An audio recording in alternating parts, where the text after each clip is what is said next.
Magic of online esports. But ladies and gentlemen, of course, we do have a best of 5 to go down, and our first map, if I'm not mistaken, Sully, is Bind, and the rest of them get decided in between Games. games. Yeah, so the ban system's a lot different. If you are a traditional FPS player, you come from CS:GO, you come from Valorant, COD, whatever it may be. So currently there are 5 maps in the map pool, so we're guaranteed to see at least 3 of 5. A best of 5 works. You have to win obviously 3 maps in order to claim your title in the HSEL Grand Final. So what will happen is the loser of Bind will end up picking the second map, and then the loser of the second map will end up picking the third map, so forth and so forth. So our first map being Bind, it's probably the most traditional map in all of Valorant. It's I'd say the most commonly played map, Gus.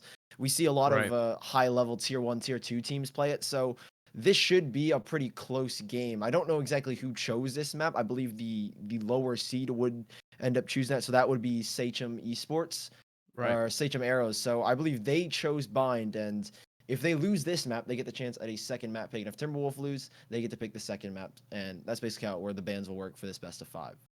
And just looking at the two teams, really, there's only two players that me and Sully were able to do any research on, in a sense, purely because, again, high school esports still developing, folks. But this is how you really get that first pivotal step.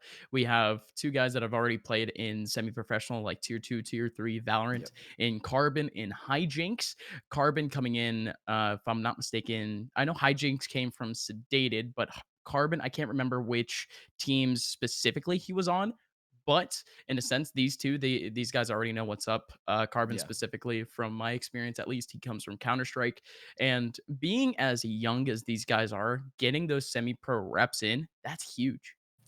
Yeah, I mean, Carbon, he's currently on Team Exotic, and they've competed in a couple Okay. of tournaments. He formerly played on Eros, where they competed in, I think, the NSG qualifiers and the UMG qualifiers for First Strike. Hijinks was recently removed from Sedated, I think, in favor of Lex, another very familiar face in the FPS Oh, scene. flex. So, yeah, so it kind of sucks right now. Hijinks is currently a free agent, but he's still definitely got a Cool. lot of experience. When it comes down to these 10 players, like you mentioned, Carbon and Hijinks, they are the most prolific, I'd say, right? They've got the most experience, they've got the most competitive experience, and they are the flex players, right? Hijinks normally plays Omen. I think this time around he'll be playing Raze or Phoenix, which he traditionally plays now, in order to play around the rest of his team. Same with Carbon, usually plays Sova. This time we're playing the Sentinel, as he's the only one, as I've been told, that can play Sentinel. So a lot of flex here for the side of Sachem Arrow. But on Timberwolf Esports, we don't know anything else about them either. So this is kind of a big question mark moving forward. Yeah, and just looking at the ranks, looking at ranks is always something very borderline, or is something very surface level in a sense. You have three immortal players coming in for the Sachem Arrows. Same thing with the Timberwolf esports side. You have Muck Duck, Swirl, and Wins all hitting immortal. And over for the Sachem Arrows, of course, Carbon, Hijinks, and you also have CXM stepping up to the plate in that immortal setting. So CXM, he might be taking up that Sova spot. Indeed, he will be. He's going to be playing up Sova, replacing Carbon in that position. Carbon instead is going to be playing Cypher as that Sentinel. And again, Hijinks also a little bit out of his realm in a sense, but he's Yeah. still going to be playing up the Raze. And the cool thing with having two players with a lot of experience, you essentially get two IGLs. Like, Yeah. whenever you have that sort of dynamic, one person is mainly going to be mainly for mentality's sake or just trying to get morale up, and the other one just trying to shot call. Yeah, I'd be very surprised if Hijinks would remain as the primary IGL, which we've been told by our information sheets. I'd be Hmm. very surprised, especially as a Raze. As a Raze, especially on Bind, you want to be very aggressive. We'll probably see a lot of showers control coming out of Hijinks very early on. So the only curious thing I'd say for this map is we actually have a duelist on a Sage, which is interesting in the fact that Bind isn't necessarily a map you use for Sages. You normally see Sages on Split, Icebox, but never really on Bind, and this is kind of one of the few times I think we've seen it on broadcast. The first time I remember watching it was when Dicey was playing Sage on Bind, and that was just a couple days ago, the JBL Quantum Cup. So I'm curious to see how they opt to use the Sage, but as I said, very early showers control. Hijinks uses the Boomba to clear it out, and now we'll wait and see. As currently Sachem, they group up in his showers. No aggression shown just yet from the Timberwolf esports side, so there isn't a lot of map control for them, and they're Right. waiting to leap onto the site given that there is no map control for the opposing team. very basic early util. They have the camera and the tripwire set up already on site, but even then, they're not exactly going to be able to hold off anything. Good early start, at least, just trying to go pick by pick, but Hijinx still on the front lines, able to get one. Carbon swinging around the corner. That's going to be a 2-2 trade, but even then, the 3-man retake making its way from around A main. Just very effective early on from the Sachem arrows, but even then, Timberwolf, they do have the 2 duelists to try to take on. And speaking of duelists, you have duelist himself. He does have a wall to try to help out with this defuse, especially going over towards short. And indeed, it is going to go down. The flash goes out. There is a player in bathroom on the flank, not going to be able to get the kill into the spike, and instead, duelist gets the ninja defuse. A team ace technically with 4 frags going back, but that is just disastrous for the arrows. Oh, so it looks like we're going to see a lot more of the Sage wall coming in those retake situations. Duelist gets it perfectly timed. You expected CXM to come on a fast flank, right? He was the lurk over towards that B side, but he comes in at the worst time possible. 3 players are sitting there. Nobody's looking his way. Those are free kills for him, but as soon as he gets spotted, there's not much you can do with the wall in the face of the rest of the remaining retake players. Sachem unfortunately let that round slip away. Timberwolf, they pick up the first, and it looks like they're going to get aggressive down towards middle. Duelist will already push his head out, drop a slow up towards the bottom of mid, I presume. And now they've got control over towards the B side, so this should be an early rotation, especially with the contact being made. Sachem, they've got to be careful to not allow a retake situation like that again. Hijinx goes leaping into the site, smokes down and everything. It's a safe spike plant for now, and they should be falling away towards short, and hopefully they don't allow the same thing to happen in the pistol. And it is going to be a little bit more chaotic again, the Timberwolves. They do have a couple of rifles back, of course, with the upgraded SMGs. They already take one down in terms of legless. On that front line to Aiden alongside Carbon. Carbon with the shot. They have to take down this wall, but the spike still hasn't gone down. Swirl, you absolute madman. Wide swing from short, and he gets himself 3. I mean, unreal. They're all paying attention to the control on site. They're all paying attention to the spike. Of course, that was the one spot that they ended up missing. And not only that, but they don't even have attention over towards bathroom. But Swirl getting himself some easy, breezy, beautiful frags. It's all part of the plan. Duelist's wall, everyone's so focused from Sachem. I mean, they're all like, oh shoot, the wall's gone up. We got to take that down as fast as possible. Nobody's focused on Swirl. They never went for U-Haul control. In the pistol round, they didn't go for it. And then a second round full buy, they didn't go for it either. So maybe some things to work on here. Sachem, the lack of showers and the lack of U-Haul control so far has been their demise. Got to be careful of that wall again. Very slow from Timberwolf. Peeking his head on out. There's the run it back out towards long. Actually, a showers pinch. They're going to try and catch Carbon off guard, and Swirl pops his head through the TP. Carbon's gone down, and now it's just a firing range for the remaining players. Win still holds on to U-Haul. Zeko is still holding on to the site, and there's nothing here Sachem can do. They're starting to lose players, and in a 4 versus 2, a spike will make its transition to B, but Duelist is still sitting there waiting right beneath the hookah window. This round is already over, it seems. One enemy remaining. Oh, but the door is still open too. Aiden gonna get caught from behind. Still 1 remaining on site. Duelist has the ang. And legless, he's going to lose out on the game of ring around the rosy. Again, Timberwolf, just that same A retake in a sense. Nothing changed. Just 1 player over towards U-Haul in that second round. And then, again, Sachem, they didn't have much to work with in that round. At that point, it's just going to be going frag by frag. You are starting to see, though, Hijinx, he is trying to overstep his boundaries in terms of that the whole duelist mentality, especially as Raze, when you can essentially just bum rush your way onto a site. It's almost difficult in a sense to really have the dynamic of a team all depend on just someone trying to drag their way on site, really just trying to open up frags for the rest of your team, really just to try to clean up. That's a lot of responsibility. And at this point, though, as we do have rifles back, it is going to be the util doing a lot of damage early on. I like that little junk peek from Hijinx, and not only that, but he does find a pixel onto Muck. He gets a little bit of damage early on into Hijinx, but he's out of there. Early pick for Sachem, something that they failed to get early on, but they can't get traded out. They do have decent control of A at the moment, as they actually are about to face on a player rushing up short. Zeko, that is massive. If he can stay disciplined on site and not get traded off, that's already going to be a little bit of time for his teammates to rotate back in. But now in comes Hijinx. Zeko, you madman! That satchel, again, he put him so high above the cage, but even then, he has good reflexes. Carbon gets one back, but wins with a trade through the smoke. Legless, the last person remaining in a 1v2. These last 2 players for Timberwolf. rushing their way on. A little bit of a molly, legless. Although the spike is planted on the other side, this is a good flank for him to try to go for. These players don't expect it just yet. They are starting to peek around, but even then, legless gets the kill. Diffuse isn't going in. Swirl has the peek, and he will be able to take the Timberwolves into yet another round. It's 4-0. Oh, such a good read as well. Perfectly played. I mean, Zeko gets aggressive. He finds early information down towards A short. They find a pick. They don't react quick enough. You have to get that immediate trade. I mean, Carbon's doing everything he can to control over towards the showers. Hijinks is doing everything he can to get towards Hookah, but the rest, you have to battle for control down towards A short. If your goal, if you leave Hijinks to be that solo lurk over towards this B side, you have to put some pressure in the other extremity. Shower is in their control. That's when you should know you need to make that execution. And Duelist, he does an even better job. Throws the wall up, denies any information, denies that Hookah control. I mean, yes, Hijinks is sitting in Hookah, but with that wall up, they can't do anything about it. So, doesn't work out there for Sachem. They will be on an eco here. Knives do come out to Aiden. Hijinks is again looking for control in towards the Hookah. Slow orb and a wall will deny him that for now. Boomba doesn't go in and clear it out. So this is a risky peek if he wants to go for it. But for now, at least Carbon again, he's worked his way up showers. Timberwolf said, no, we don't really mind that. Instead, we'll battle for Hookah instead. And out towards Octagon, where CXM has spotted at least one. Lear goes out. But there's so much information here for Timberwolf. They haven't pressed up towards A, but with the control they have out towards long, it's perfect. And with Swirl finding that frag, it's even better now for Timberwolf.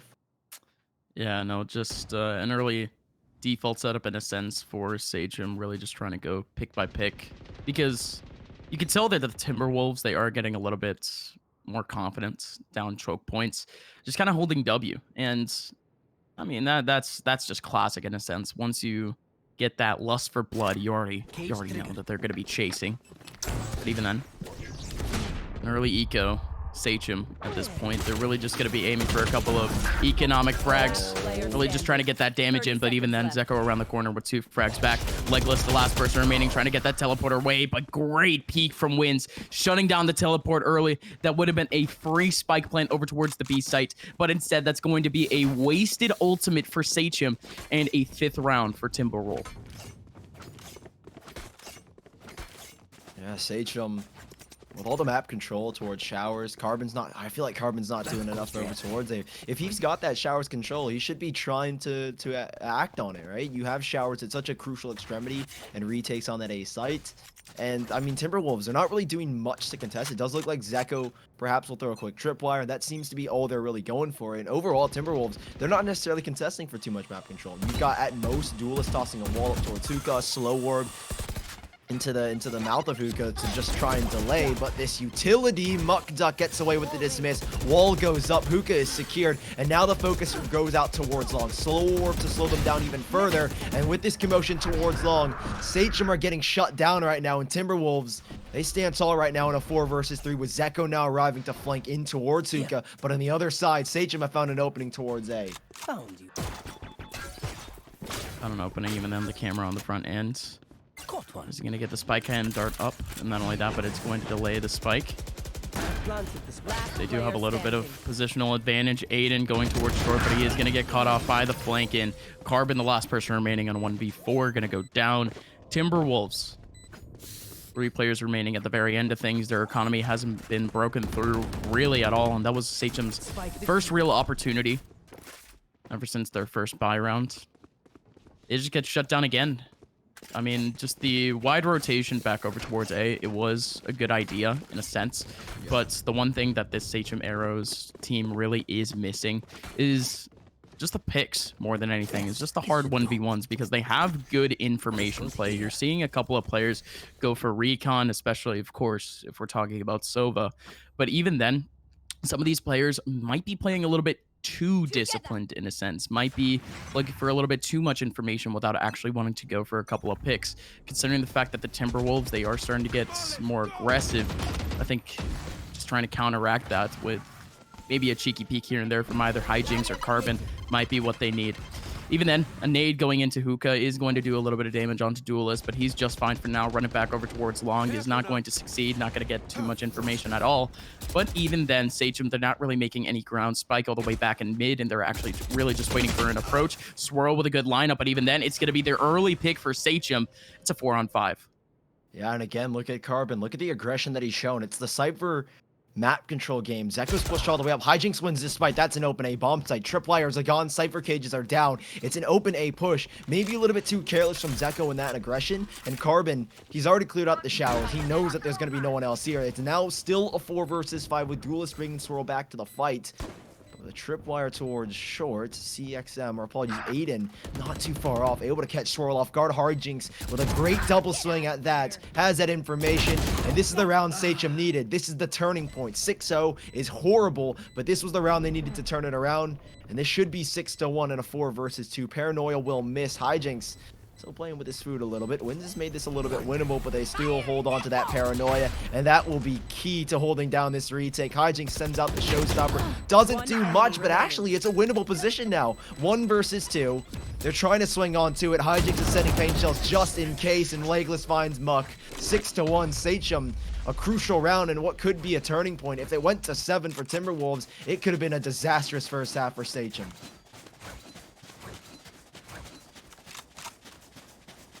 And again, the economy battle is still going to be up against them at this point. You're going to see Carbon and CXM both really scrapping for what they can get. But again, with the 2 players surviving at the very end, like you mentioned, it's going to be the redistribution of cash. Legless and Hijinks tossing it down to Carbon and CXM. They will have enough money to actually get themselves a little bit of util. Aiden, of course, being a duelist, he's really just going to have to depend on that dash up rather than his smokes more likely in a sense.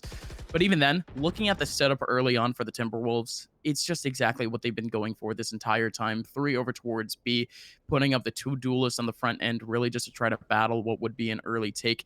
But even then, they're not really going for it just yet. This 2-person setup A has been successful in terms of just hard crossfires, but they really need this Hunter's Fury to work out. And indeed he does. At least gets 1, but even then, what? Where's the call out? Wins exactly over towards U-Haul. They even found him during the Hunter's Fury, but even then, he's able to get himself 2. That's a wild swing, and that equalizes the round at a 3v3 as the spike goes down. It could have been a lot better as well. Wins had a paranoia. He could have stopped that push entirely. Duelist puts it back to a 3 versus 2. Great swing from Muck. A missed paranoia from Legless. And the round is done.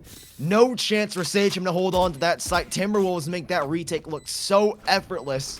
And they pick up a 7th round. Sachem, lots of issues starting to arise. You had that U-Haul control. You had Lamps with a pick from Wins. Yes, he gets a double, but you take him out immediately after. You have to hold on to that. It enables Muckduck to get in there, find an opening frag, and you can't leave that area uncovered. Sachem, 7-1 down.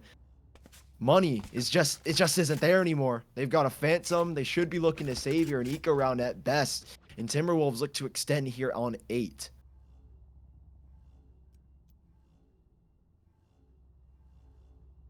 Sachem again. It almost seems like they don't have the right util set up in a sense whenever they're actually trying to go over towards A. Again, that early Hunter's Fury was very efficient, but again, they have to focus on what would be early communication more than anything. And wow, okay. Especially when you have very aggressive plays such as Muckduck pulling off, going right through teleporter, getting himself 3. Like, come on. Just like that. The Sachem arrows, they're down to 2. It's only 1 player remaining. If I'm not mistaken, that's Aiden looking around. He is going to be able to get himself 1 back with a Spectre, but that's already going to be the round done. I mean, it's almost confusing in a sense where the Timberwolves, they're letting on and off the gas pedal, and really the Sachem arrows, they can't really compete. Yeah, there are definitely a lot of mistakes Sachem are creating. I mean, that Sage Wall, I feel like the first reaction should be, well, if the Sage Wall goes up towards Hookah, we should be looking back for Zekko, who's trying to get aggressive. That's kind of been the pattern so far for Timberwolves, is that as soon as Duelist tosses up that Sage Wall, you normally see Zekko, or at least someone trying to get aggressive down towards a short. And I'm surprised Sachem, they haven't read into that just yet, especially with the shower control they've been battling for. A smoke deep down towards short, a frag for Duelist to deny information. Hijinks has at least found that frag back, but that doesn't do much for them. You don't really have any information towards B. Swirl could literally be anywhere on the map with that run at back, but thankfully he's been sent back to B. And with this 4 versus 4, showers control obtained. Zekko's out in the open. And they are still dropping smokes around. You see that smoke towards Hookah? That's just as a security right now. So based off of that, Timberwolves, they don't know where the execution is going to be. Zeko's going to do his best to delay, and that's a good clearance. Paranoia to go out, but there's only one player there. The main hit is towards Showers, and Wins is by himself. Great movement from Hijinx to keep himself alive, and a perfect trade back from Aiden. It puts it in a 3 versus 2, and CXM has got to do it all here. He's the one taking the 4 fight. Flash goes out. He's got 10 bullets, and he can't find the kill. 2v2, and it's winnable still for Timberwolves. Surely is. Carbon, however, has a cage right in front of him. Has full control, but Muckduck, what a frag back! Aiden, the last person remaining! His opponent looking away, but even then, the heal. He's going to compensate for the spray going in. It's just unfortunate. Carbon, he had the right positioning. It almost seems like he's going too aggressive for his own good. He goes for the wide swing. And even then, Muckduck, what a game he's having. 12 kills for him. Same thing with Wins.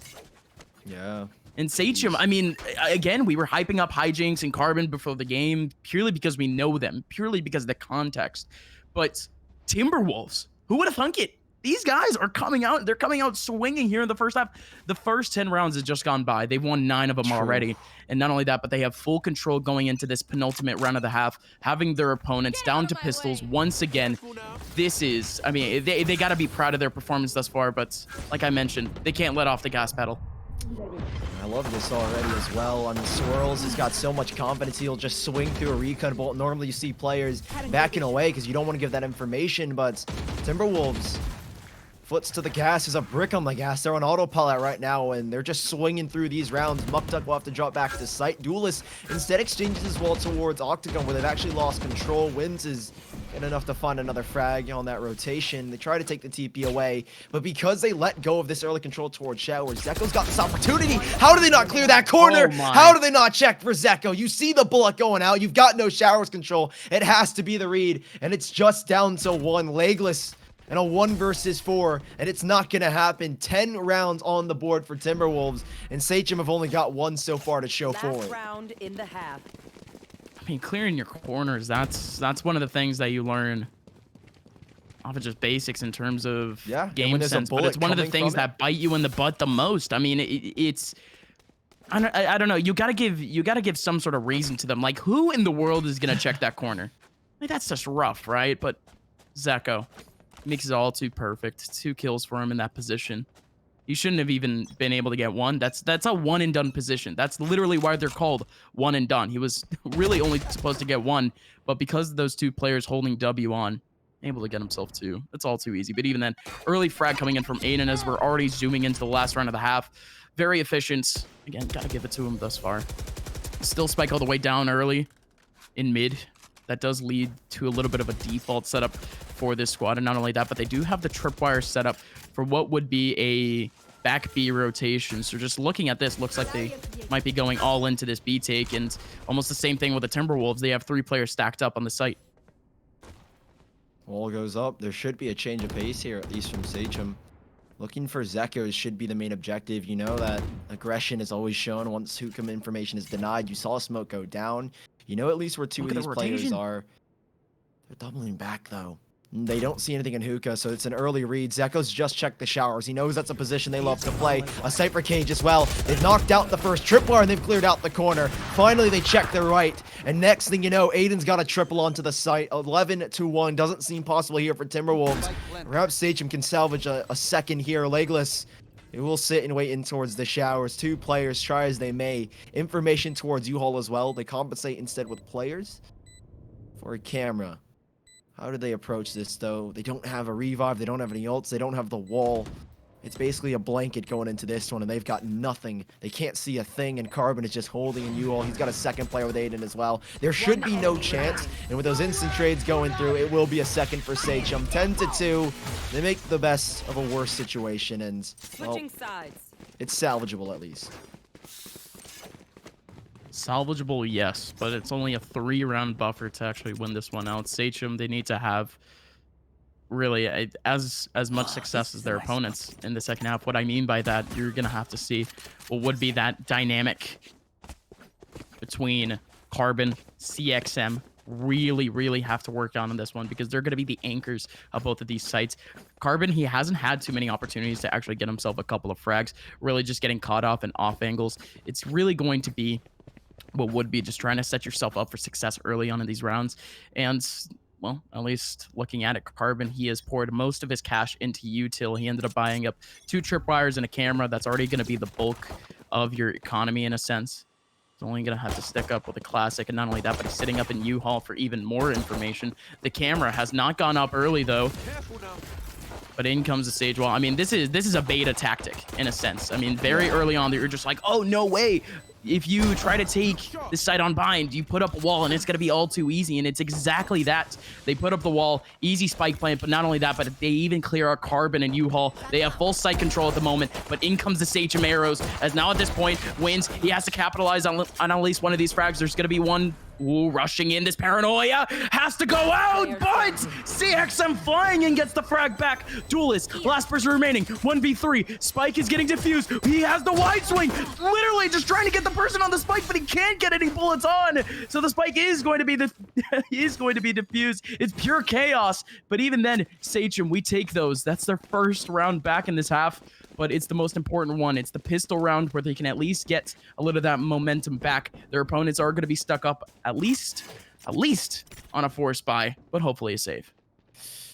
I wouldn't be surprised if we see Timberwolves go for a full buy here. I mean, you've got such a big gap, but also the other reason, like, for a save is, okay, well, the odds of us winning the next one on a full buy are going to be extremely slim, so we may as well just save, get rifles in the next. Some have bought light armor, and I think that's just to charge straight into the site. Carbon does look like he'll be playing a retake, be just the camera setup. That'll be used for the after plant to try and get any information for his team on a retake. They'll be holding on to that paranoia as well from Legless to trying to retake the site a lot more effectively. Carbon, this is the spam that you want. There are tripwires, there are cages to play with for the retake, so he sits back, he waits. They haven't spotted the camera just yet, and I think that's the biggest thing in this round. The paranoia as well will also be massive, so this is a retake that should be pretty easy for Sachem. You'd imagine there will be no casualties based on the utility. That cam still yet to be utilized. They can use that quite literally at any point, but they don't seem to need it as they clear out the site of all players from Timberwolves. Spike's already being defused. There is no chance. They lose one in the process. Not a big deal.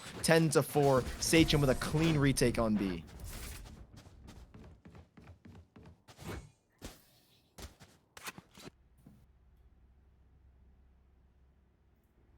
It's clean. Their economy can at least recoup. But look at this. Aiden. He's going to drop the Odin down to Carbon. And Aiden was thinking about going for an early op save, but it looks like either he told himself off for that one. Either that, the IGL.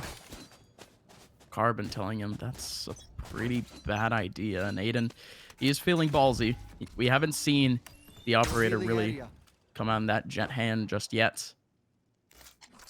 But even then, CXM just trying to get early control over towards long. That owl drone will be able to really spot out both of these players. It's a good bit of information. But even then, the Timberwolves, they have split attention. They have 3 over towards A short at the moment. That was a little bit cheeky there, CXM. Barely able to go out. This is a great fake, by the way. These 2 players just putting on so much attention over towards the side. That's actually going to bait out Carbon to rotate off of A. If they make this take now over towards A, man, it will be effective. But even then, CXM still hearing all of this noise, spreading all that information to Sachem. Not only that, but a frag goes back. If they get B control, sure, they could get the rotation in. But this A site might be for the taking very soon. Oh, here's one issue though. Wins is so far away. He's got no smokes to deliver to his team, and it makes this a little bit harder to execute onto. They've actually made it work just because of the aggression that Swirl was able to find with those curveballs. For a second, I get worried because no smokes from Wins makes this a very difficult site to retake, and the shower control that Sachem had as well. You're right. There should have been earlier rotations. They should have been more committed towards that B side. In Sachem, they get caught unaware. Wall goes up for the retake. Duelist. No slow orbs, but he does have a heal in his back pocket. No hook control. This doesn't seem possible. This really doesn't seem possible for Sachem. No. It should just be a save unless they can find a pick early on. And with double towards elbow, it's a very easy position to hold. A single paranoia, a single smoke. And yeah, Carbon can get through, but it costs them their lives. clean sweep here for Timberwolves on the B bomb site. 11-4, 2 rounds to go to take this first map, and Sachem, they look a little lost on it, and assuming this is their map pick, the rest of the series can't bode well for them.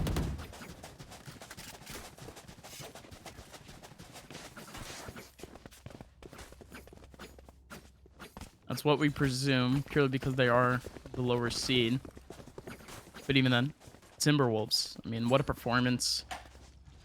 Especially when you're talking about just the individual fraggers. I mean, Muck has come out so huge in terms of course, the hold-offs in terms of the takes, or really just rotations, period.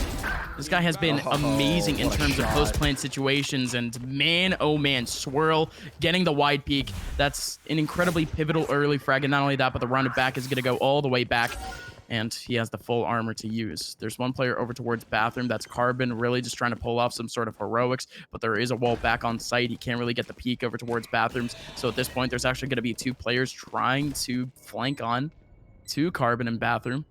That could come into effect. Carbon hears it, has the angle, but even then, Zeko with a wide swing gets it back, and Swirl in the back of sight, clearing out the 2 A main players. That's a round for the Timberwolves, and that really just might be wraps. As now Sachem, they don't have any money to actually use. Of course, they have to force out, but it's an 8-round buffer between Sachem and Timberwolves. They're starting off this best of 5 in style.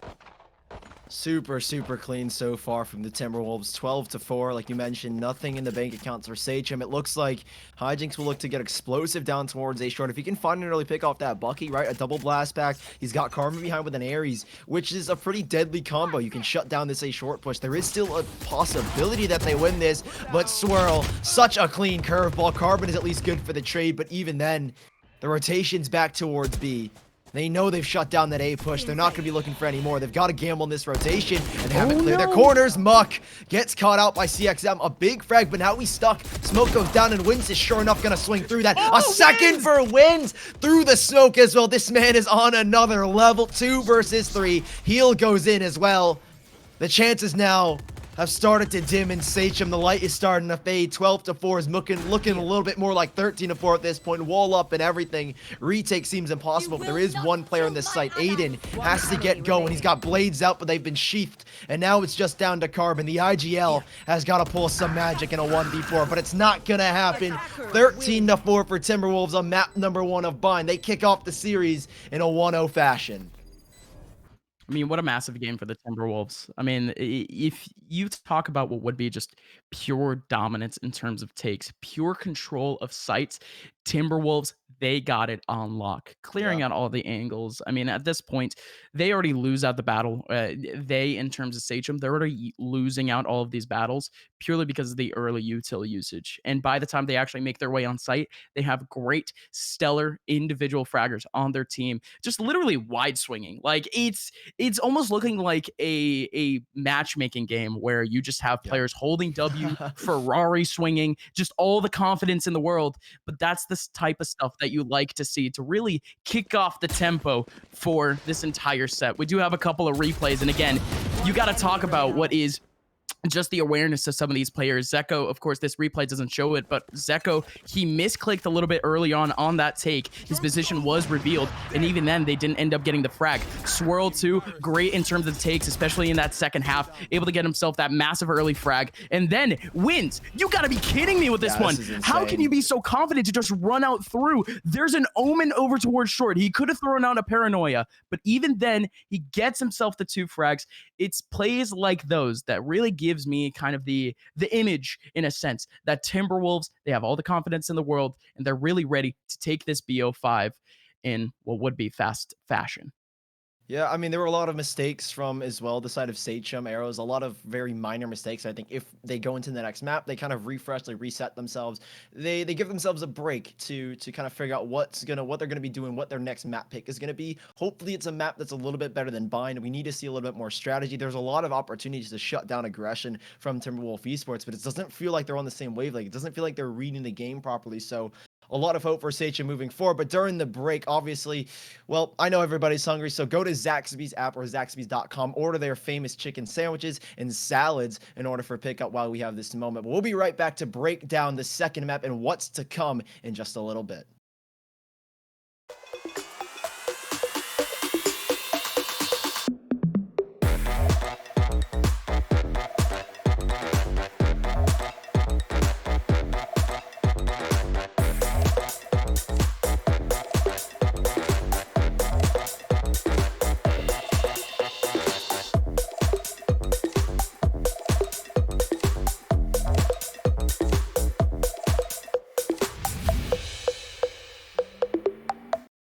Welcome back, guys, to the HSEL Valorant Grand Finals. I am Sully, joined by Upmine, and we have got our second map. Timberwolves took Bind 13-4 in utter dominance to give themselves a 1-0 lead moving forward. Now, the second map being Ascent, we've got a lot of promise here, especially with Duelist playing the Sage on Bind. I'm very curious, and I'm very hopeful that I'll stick to the Sage on Ascent. You've got so many more options. But, Gus, I'm curious. I mean, what are your thoughts from Sachem Arrows and Timberwolves in that first map? Because it felt like Sachem were just completely out of it.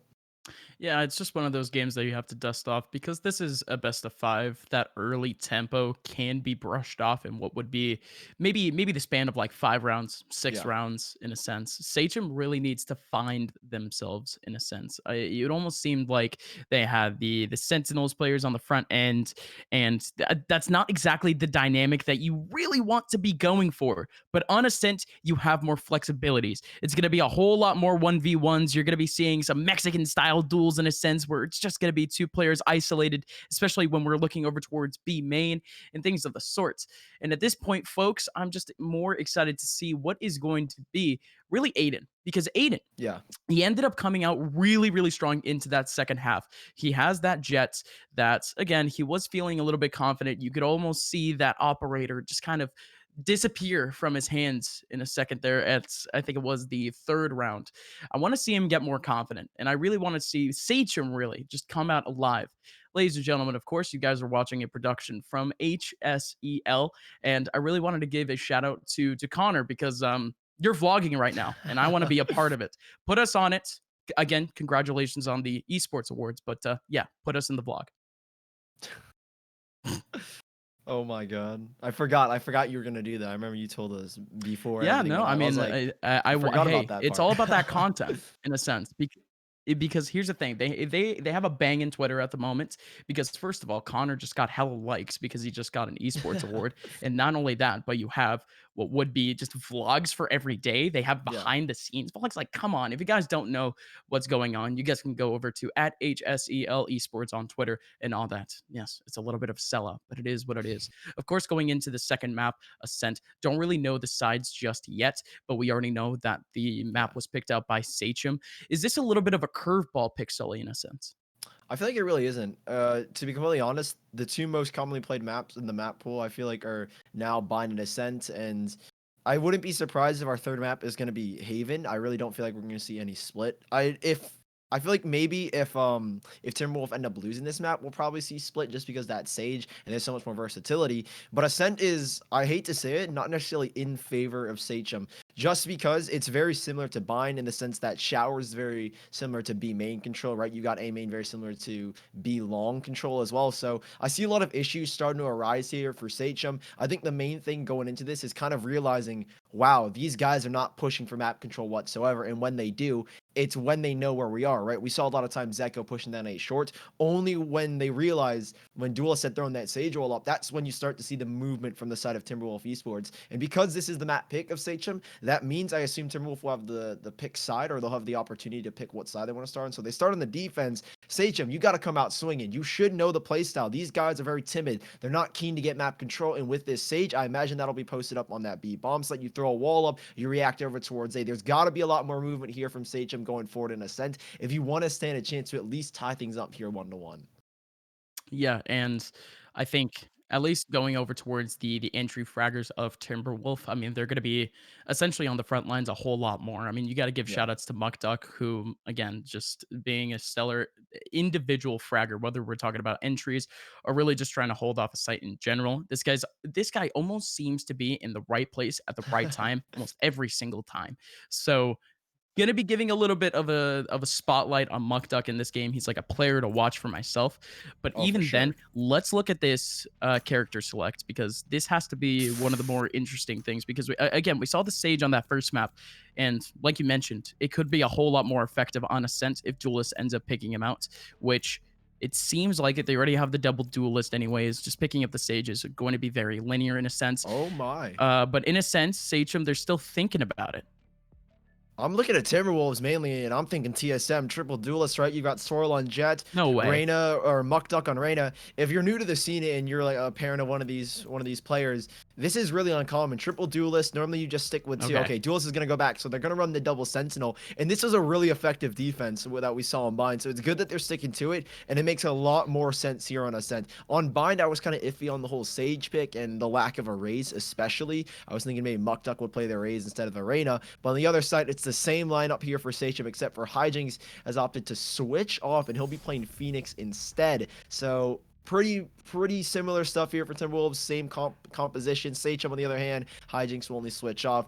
Now, no Sova is another thing to note for Timberwolves, right? So with the double Sentinel, you no longer have a Sova, and that means that we will probably see, I'd imagine, Duelist playing that B bomb site, right? Throwing up Sage Walls, doing slow warp, because as a Sova, you can get so much information playing with that Recon Bolt, spraying through. If you're familiar with the T1 scene, Sinatra in particular, with that Odin on that B bomb setting, yeah, it does look like we will have Duelist playing with those slow orbs, playing with those walls to delay that B bomb site take and call rotations over. So Sachem, it's this early read that they gotta make. I think we're gonna see a fast play towards the B bomb site. If not, there should be a molly coming out from Hijinks to delay and cause a commotion. But Sachem, this is the start you need. This is the map you need to pick up, and moving forward, it should create more of a chance to win this series.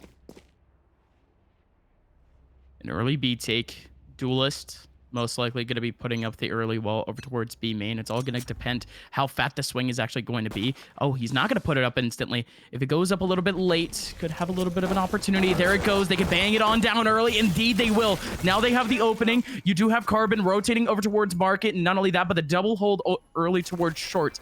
The Timberwolves, they already realized Ascent is a map where, again, rotations can come in so quick, so fast, and, well, now at this point, they already get cut off a little bit early on as Muckduck. It's almost unbelievable that this guy can go for such wide swings. He goes wide into Cat. He already takes a person down back towards B main, and he's already out of there. He's safe. He's back into A main, as now the rest of the Sachem arrows, well, they're just stuck in B main. They have nowhere else to go.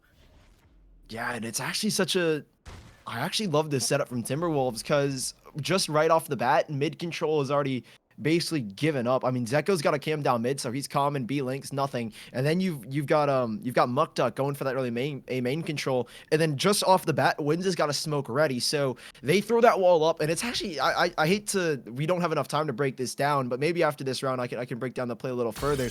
It's such a great setup because they expect this B play, and the reactions are perfect, right? They're ready to play retake A. Muckduck can back away, but back to this round, they still have a chance. They've split into the B bomb site. CXM needs to get this fragment duelist.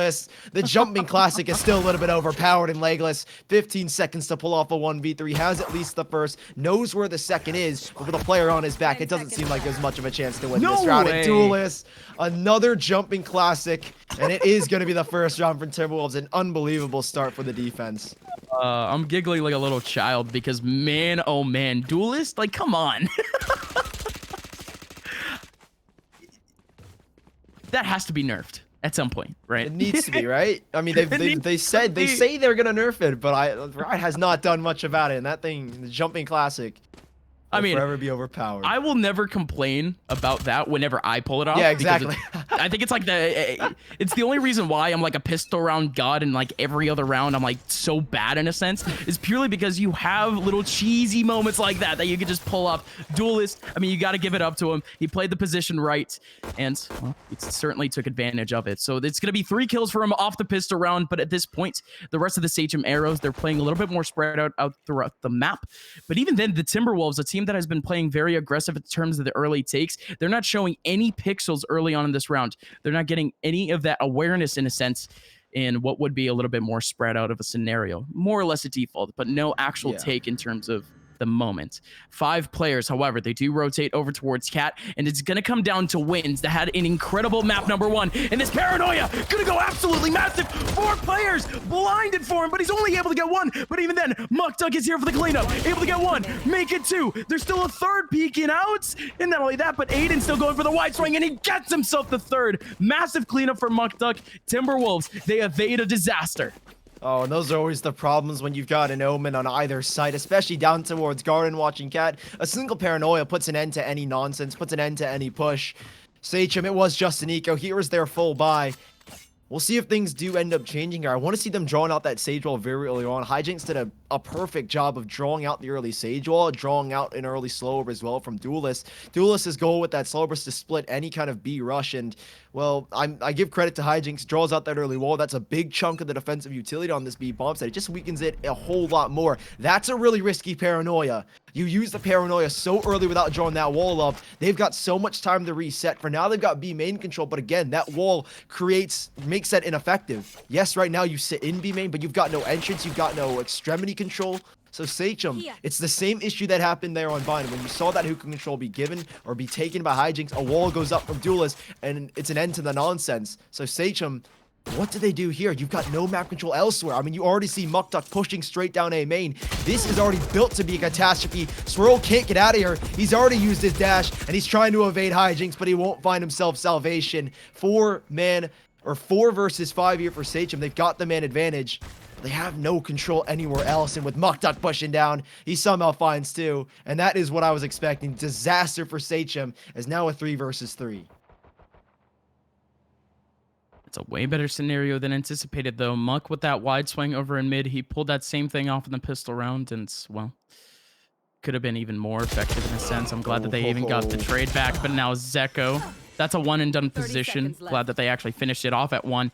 Carbon and Aiden on the front end. Carbon making his way down, but even then, they haven't cleared. Duelist out with a stinger. Close up, he takes down Carbon. Now you have Wins here to help out on the swing. Duelist might be able to go for the swing, but even then, Wins on the flank. It's all too effective of an angle. I mean, he's just isolated on sights. To that extent, Sachem, they took way too long off that B take. They had no information, and Timberwolves had all the information in the world, like you mentioned, Sully. Muktuk just booting his way down A main, doesn't spot anyone. The only place that these players could possibly be is down mid, where they even have a player over in market watching that crossfire. And even then, somebody in cat, somebody B main. Sachem, they literally fell into the trap of the Timberwolves. And once again, like game number 1, Sachem, they were just falling within the same format, in a sense, the same pattern, where it's just Timberwolves. They do seem a little bit scrappy at the very beginning of things, but that's purely because they're playing a little bit more disciplined. Just wait for this game to get deeper and deeper into the half, and we're going to see this Timberwolves side hold W even more, and that's really where the terrifying stuff starts to come in strong. But look at the take over towards A main. They do have a little bit of control, but even then, Wins with a massive frag over in short. Muktuk does have control of sight back. Zeko, how do we even go for a wide swing like that? Hijinks doesn't expect it by any means. Muktuk, he is flashed off. There goes a kill back for Legolas, but Wins is here with a triple kill. Massive stuff. 1 person remaining, and it's Carbon on a 1v4. Has the angle, could be able to take down Swirl, but he won't. Swirl, good peek back. 4th round for the Timberwolves. It was an eco, so nothing too crazy, but they made it clean. Yeah, this round in particular, the 5th round, it's going to be the most crucial. Rifles on both sides of the board.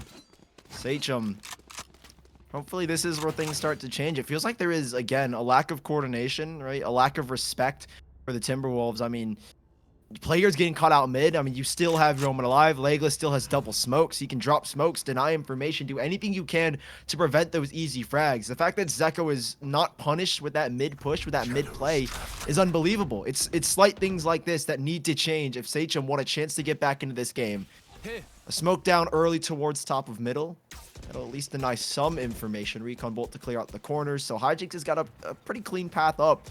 And there is at least being some pressure applied towards A main. So this is a little bit better for Sachem. Hijinks nearly gets caught in the open, but it's good enough to find that frag and heal himself back to 100. So Sachem, with this information, with A main control, and with presence knowing, or the presence of mind, or the state of mind knowing that no one is towards B, what do you do with this? You're starting to approach this A site, but Aiden goes down early, and that'll reset things here for Timberwolves. This is good, but again, the 2 top fraggers of map number 1. They're sitting up over on A. Carbon. Oh, yeah, no, he might get a little bit of information off of this, but good reaction off the recon dart. Sorry. With the shock dart. Again, at least something back. Wins doesn't care, though. He gets hit up, but he still ends up getting the frag back. The run it back for Hijinks. He gets a little bit more information, though, because of those little frames that you have at the very end after you end up dying. He does get the information on the Sage that's very close up over in main. But not only that, good stuff from Sachem. They clear up the base site, and now they have full control. This is their first actual post-plant take. And, well, now Hijinks still around the corner, looking to complete the ace. He does get a flashback. The wall up, too. Is it really going to help him out all too much and trying to cover upstairs? If anything, that allows them to swing out. CXM still on site, looking for the cross-up. Hijinks does have an angle on, but wins, looking for a 30, finds it. One more player on site. Both are down to low HP. They're swinging, ring around the rosy. They don't find each other at all. Wins is away, but CXN finds the peak, and that's going to be a round back finally for the Sachem Arrows. By the skin of their teeth, but we take those, Sully. They finally have one back. But it shouldn't have been that close, right? I mean, Hijinks, you mentioned that wall. I'm amazed he throws up that wall. Maybe it's to at least give himself some leeway. But again, you mentioned it exposes his other two teammates on that side. There's no support system there. If anything, Hijinks needed to immediately fall away to the left walkway to try and support his teammates from there. Got way too close for Sachem, I have to say. Still, they've got at least the first round up. They do still have enough credits to purchase another full buy here. But that can't continue. CXM has the information. There was presence shown towards B. He'll be looking to, I think, draw out this wall. No reaction just yet from Duelist. He'll be able to hold on to that. Be careful enough to drop a wall whenever the rush comes in. And so it begins. Aiden, not tempted to go for that early A main control. They really don't have much currently, Sachem. All they really know is that nobody is in B main, or at least nobody's at that choke point, the entrance into B main. And they'll look to retake A. This does seem to be in a split of Paranoia ready for wins as well. We saw the shutdown in that one eco. I'm wondering if that happens again. No presence towards mid. No peeks just yet. Zeko will be holding an off angle, watching players walking into market. So this is really a heavy A play. Paranoia to go forward. Wins should have a reaction here with his Paranoia, but that Cypher Cage, he might be wanting to hold on to it. Spots him just through the sliver, but kills go the way of the defense. And Timberwolves, they had a man advantage for a second, but not for much longer. Sachem traded back to make it a 3v3. Oh no, Zeko, he goes for the wide swing and short, and it succeeds. Carbon, last person remaining, 1v3. There goes the Nero threat. He does get one back though, but his position is already known, and not just like that, two players in that same angle. It's tough for Carbon. I mean, Carbon, man, he's almost known. Well, not known, but he at least has a knack for clutches, in a sense. He has a couple of clips here and there. He ended up pulling one back on Strong Legs' earlier teams. And, I mean, all I'm saying is that Carbon is a clip god, and I thought that we were in one of those moments. But it's almost insane to me that Timberwolves, in a situation like that, they could stay so disciplined. It's almost like they have the right mindset where it's just like, all right, this guy can pop off. Really, anyone can pop off at any moment. Let's just play the safer angles possible, and let's just stick together. The 2v1, the same angle. Like, who goes for that? Even then, they're able to pull off the trade. Easy peasy lemon squeezy. Carbon, however, early on, Wandig down A main. That's at least a little bit more advantage. It's still split, though. 2 over towards B, 2 and A. And not only that, but Sachem, they haven't made full approaches, but wins. His aim is nuts at the moment, and not only that, but he's going to be looking for a second, but he's going to get caught off guard. Legless. Almost perfect timing in a sense. He's able to get a rifle back, if I'm not mistaken. He hasn't pulled it out, and Zeko, the instant that Legless peaks, it's going to be a headshot back. It is a 3-on-3. Muckduck, you hate to see it. He doesn't have any more flashes to actually go through that wall. But now Zeko has an angle on site. There goes the smoke that could lead to these two players over towards main to actually try to rotate their way over. But Muckduck, so aggressive, actually gets his way in. Carbon with 2 frags back. And not only that, but Aiden trying to go for the fly up. But even then, 2v1. Carbon no longer has Spike. He has 35 seconds left. Has to go for the Hunter's Theory. He's hunting. Duelist is already in A main. And this is tough. Slow orbed. He's pretty much done for the round, isn't he? Yeah, it's such a waste of a Hunter's Fury as well. The spike isn't down. There's no need to use it. You know this round's already lost. He was hoping to create an opportunity, but it's just such a shot in the dark. It's like finding a needle in the haystack. The A site's so vast, so open. It's so difficult to land a shot, and you only have 3 of them. So Carbon, I hate to say it, but he just wasted his Hunter's Fury. It could have been used for so much more. on a full site execution, not in a 1v2. That's not where you want to use it. And Timberwolves, that's just a bonus. They've won the round, but they've also gotten rid of probably one of the most threatening ultimates in this game, a Hunter's Fury. You see pro players using it for clutches. Carbon wastes it there. And Timberwolves, this should be a pretty secure round. I mean, they've been very good at locking down the B bomb site, very good at controlling A main. And Sachem, I'm not sure there's much of a read you can put on them. I mean, the way that Timberwolves played, the passivity, it's very difficult to read. And when they want to get aggressive, they are very dominant at it.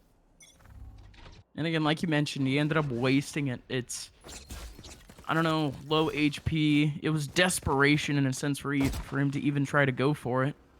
Really had no other option. Swirl now. 7 rounds in. You do have a rifle round back for Sachem. There's only going to be 1 player back up towards A main, so we're not going to be seeing these knives really go too heavy. Instead, it's going to be attention over towards B main. Oh my god! Swirl, are you kidding me? He's like a homing missile. A heat-seeking missile where he just finds his opponent some way, somehow, chases him to the depths of spawn, and he's still able to get the headshot. Massive one back, but even then, it is going to be a B take back. 2 players, they already have control of sight, but what on earth is Swirl doing? Just sweeps on in off the wall, and now he's trying to find himself a second. CXM in the back of sight, Hijinks with a cross-up, but even then, it's going to be Zeko on the front end in a 1v2. Finds himself 1. It's equalized. Hijinks Run it back. has to make his way through short. He does have to run it back. The defuse is going to gotta go swing. half. He can release it. No, too ballsy. Almost ball hogging in a sense. That's what He he's wanted reading, it though. all. He's reading for the run it back. Zeko knows he's expecting Hijinks to be on the run it back. Wow, I don't know if that's a call from Hijinks to not use the run it back to try and fake his opponent out, or if he just forgot about the run it back, but it's unfortunate. Zeko, he's trying to play off that info. He hears the run it back, he hears the let's go, and he will let go. Sachem find a second. A little bit careless from Swirl. I mean, he was going for flashy plays, but they don't clear the most crucial position, which is B main for that retake. Wall goes up. That should be an option. Once you clear that, go ahead, Swirl. Take that A site by yourself. Create space for your team. But early A main control from Swirl combined with a paranoia. So Wins has used that already. So if they wanted to go back towards Catwalk, it would be effective at Hijinks. He saved the run it back for this moment. A simple B-side execution. He runs straight in. He looks for frags, and he's got 1 for his team. 2 to trade back, though, here by Timberwolves. And they've done their job. Duelist has done phenomenal. Find 1 in that position. And it's still a 3 versus 3 with a spike down in the back site. Hijinks has got B main control once more. But he's got to be careful of these lurks, and he's wary of it. He should get 1, and he does. A second for Swirl. Maybe he finds this one, and he does. Hijinks is on 1. 3 frags to his name. They know where the last player is, and this round is over. A third for Sachem, and just what they needed to get back into this game. Attaboy, Hijinks. That's the Hijinks that we've really been waiting for this entire time. Just gotta get confident. Gotta get warmed up. I mean, whoever really is on their team in terms of moderating mentality, moderating hype, I mean, they got to be hyping them up. They got to be motivating them in a sense. Just like, all right, we got 2 back. Boys, it's time to just boot up. Aim up. And at this point, they are finding these sites easily. I mean, it's almost to an extent where some of these players, they might not have a lot of experience in hard team play, but we already know the IGL prowess that Carbon can have. Same thing with Hijinks. These players can just go in, and once again, it's going to be yet another easy take. There is 1 player over towards Market that could get the swing on. Hijinks, again, getting confident, but even then, he's going to get caught off on site. Carbon on the front lines, able to get 1 back, and even then, a player in stairs goes down off the rotate in. That's massive for Sachem. It's a 2-on-4. I mean, we've seen the Timberwolves pull this off before, but This harder seems than unlikely. usual. There's 1 player down on very, very low HP over toward Logs. Carbon launching a shock dart. That's a nasty swing from Swirl to even try to go for, especially when they have no information on sites. And that's going to be a round back for the Sachem Arrows. 4 for them now, but even then, the Timberwolves, if I'm not mistaken, if I can get a little bit of an update. Oh my, CXM, you got to be kidding me with that one. If I'm not mistaken, that was a little bit of a half buy in a sense. I want to see the economy. And the last round, yes, it was a little bit of a half buy. Either that or a force. So if anything, Timberwolves, they're going to have a worse util in this round in comparison to the last. So it's not all that bad, Sully. Yeah, I mean, this one should also be a half buy. Muck Duck has just gone for the larger investment of full armor. I was hoping that maybe he opts for a Stinger instead like the rest of his team. Don't go for that full investment. You will have a buy in the next, right? Your loss bonus is stacked up to 3 rounds, so you'll be getting enough to suffice another buy.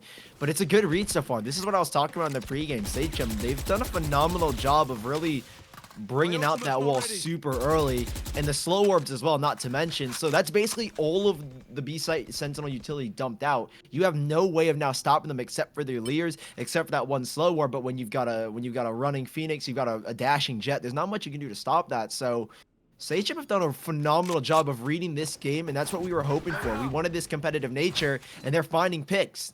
They've punished Swirl on aggression multiple times in these past rounds, and it's giving them opportunities to pounce onto sites that are unguarded and unprotected. The B site's been where they've been hitting heavily. They do leave a couple of trips as lurks. Rotations being called here by the Timberwolves, and they will overwhelm wins. Oh, Never wow. mind. He's done a good job to find two. A running swing from Zeko. That's outrageous to try and create an opportunity. 2 versus 2, and it's somehow winnable for the side of Timberwolves, despite the guns they went into this round with. It's more than possible. Off the rotate into Cat. They do have the rifles back, but no plant.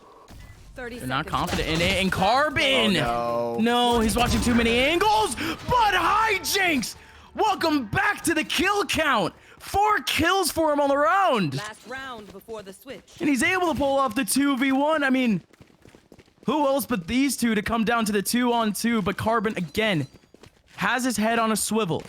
He's there for the information. He's there for the early frag on Cat. He gets found out in heaven. They have no spike down. That's the most important part. They had the angle, but even then, Carbon could not be confident enough to actually watch out for Cats. And that whole swing, considering the fact that Muck Duck has just been holding W.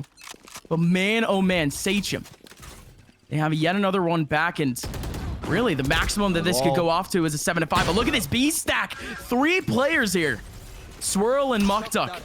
2 massive early frags, and just like that, Sachem's at a hard disadvantage. Oh, that's so unfortunate. They were so keen to go for another B play. They were so expecting that wall to go up instantly. Maybe they were thinking that instead they throw Duelist on the other side of the map. Legless, you're out in the open. You cannot be playing that risky. Tries to drop a smoke, and now the spike's already been stuck to half. There's nothing Carbon can do. He doesn't have the Hunter's Fury. He's one off. Maybe get a kill to charge it up, but he doesn't even get that. Still losing the round will give him the Hunter's Fury for the next. Oh no, it's actually the end of the half. Never mind. 7-5. No, It doesn't even matter. the end of the half. Realize. It's so fast. You don't even realize. Well, yeah, no, it was very quick in comparison to what was Bind in a sense, because all of these rounds, they're just going down to, very fast interactions. It's the early frags that are really making the total difference for Sachem.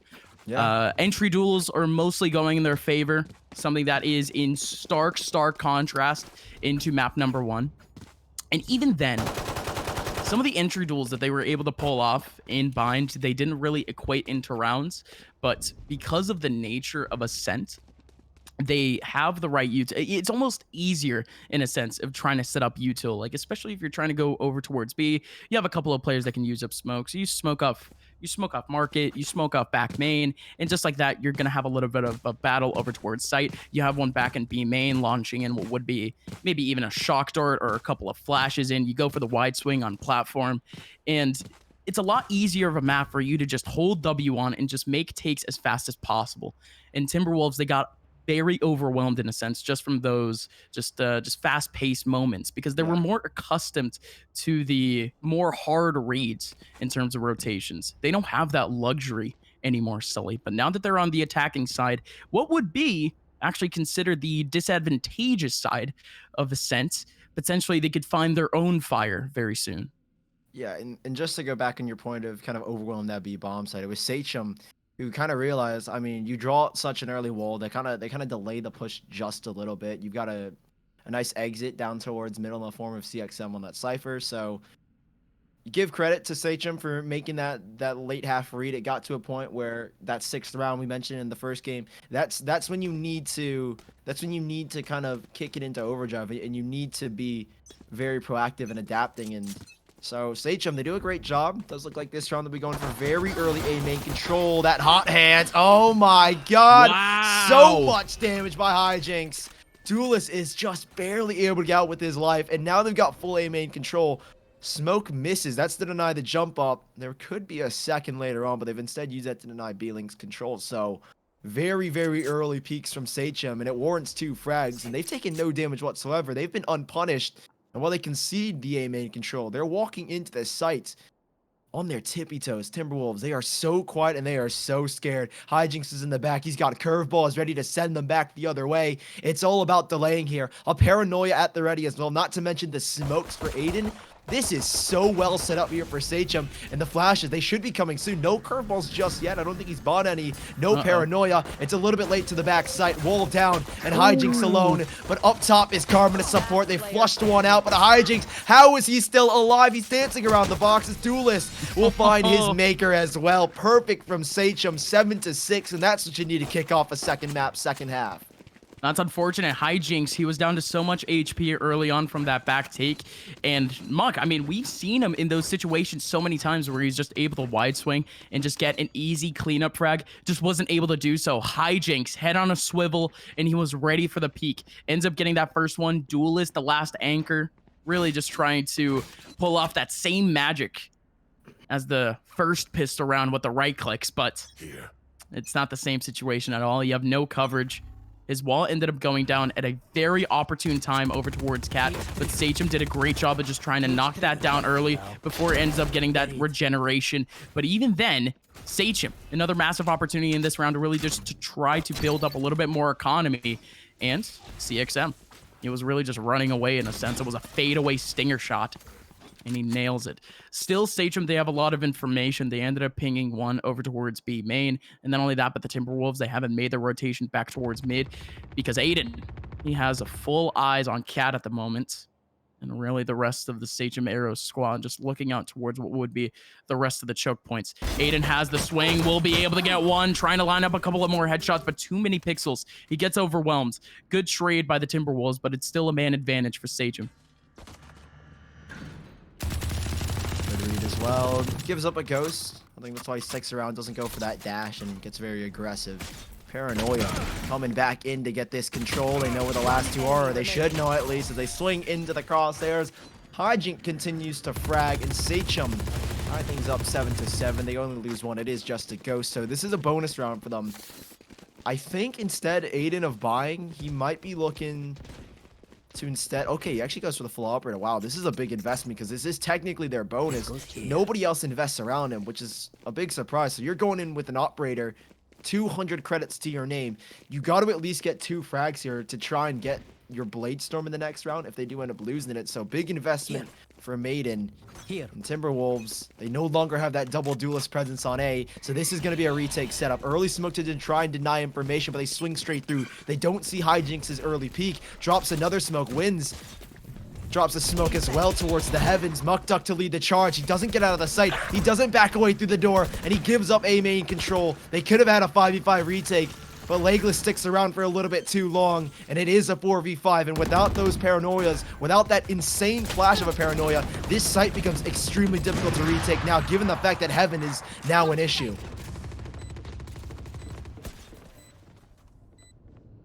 They still have the lockdown in terms of the drop, but do they have the crossfire? Duelist, he might have been in the most pivotal spot, and he ends up going down, but in comes Mukduk. He has thrived off of these situations, but even then, Carbon comes up huge with a wide swing. Shuts it down early. It is over. Again, that take, very effective in a sense. Sachem going a little bit more aggressive over towards A main. Yes, there was a nice trade, but even then, just that whole A site just being wide on open for him. They almost waltzed their way in a sense.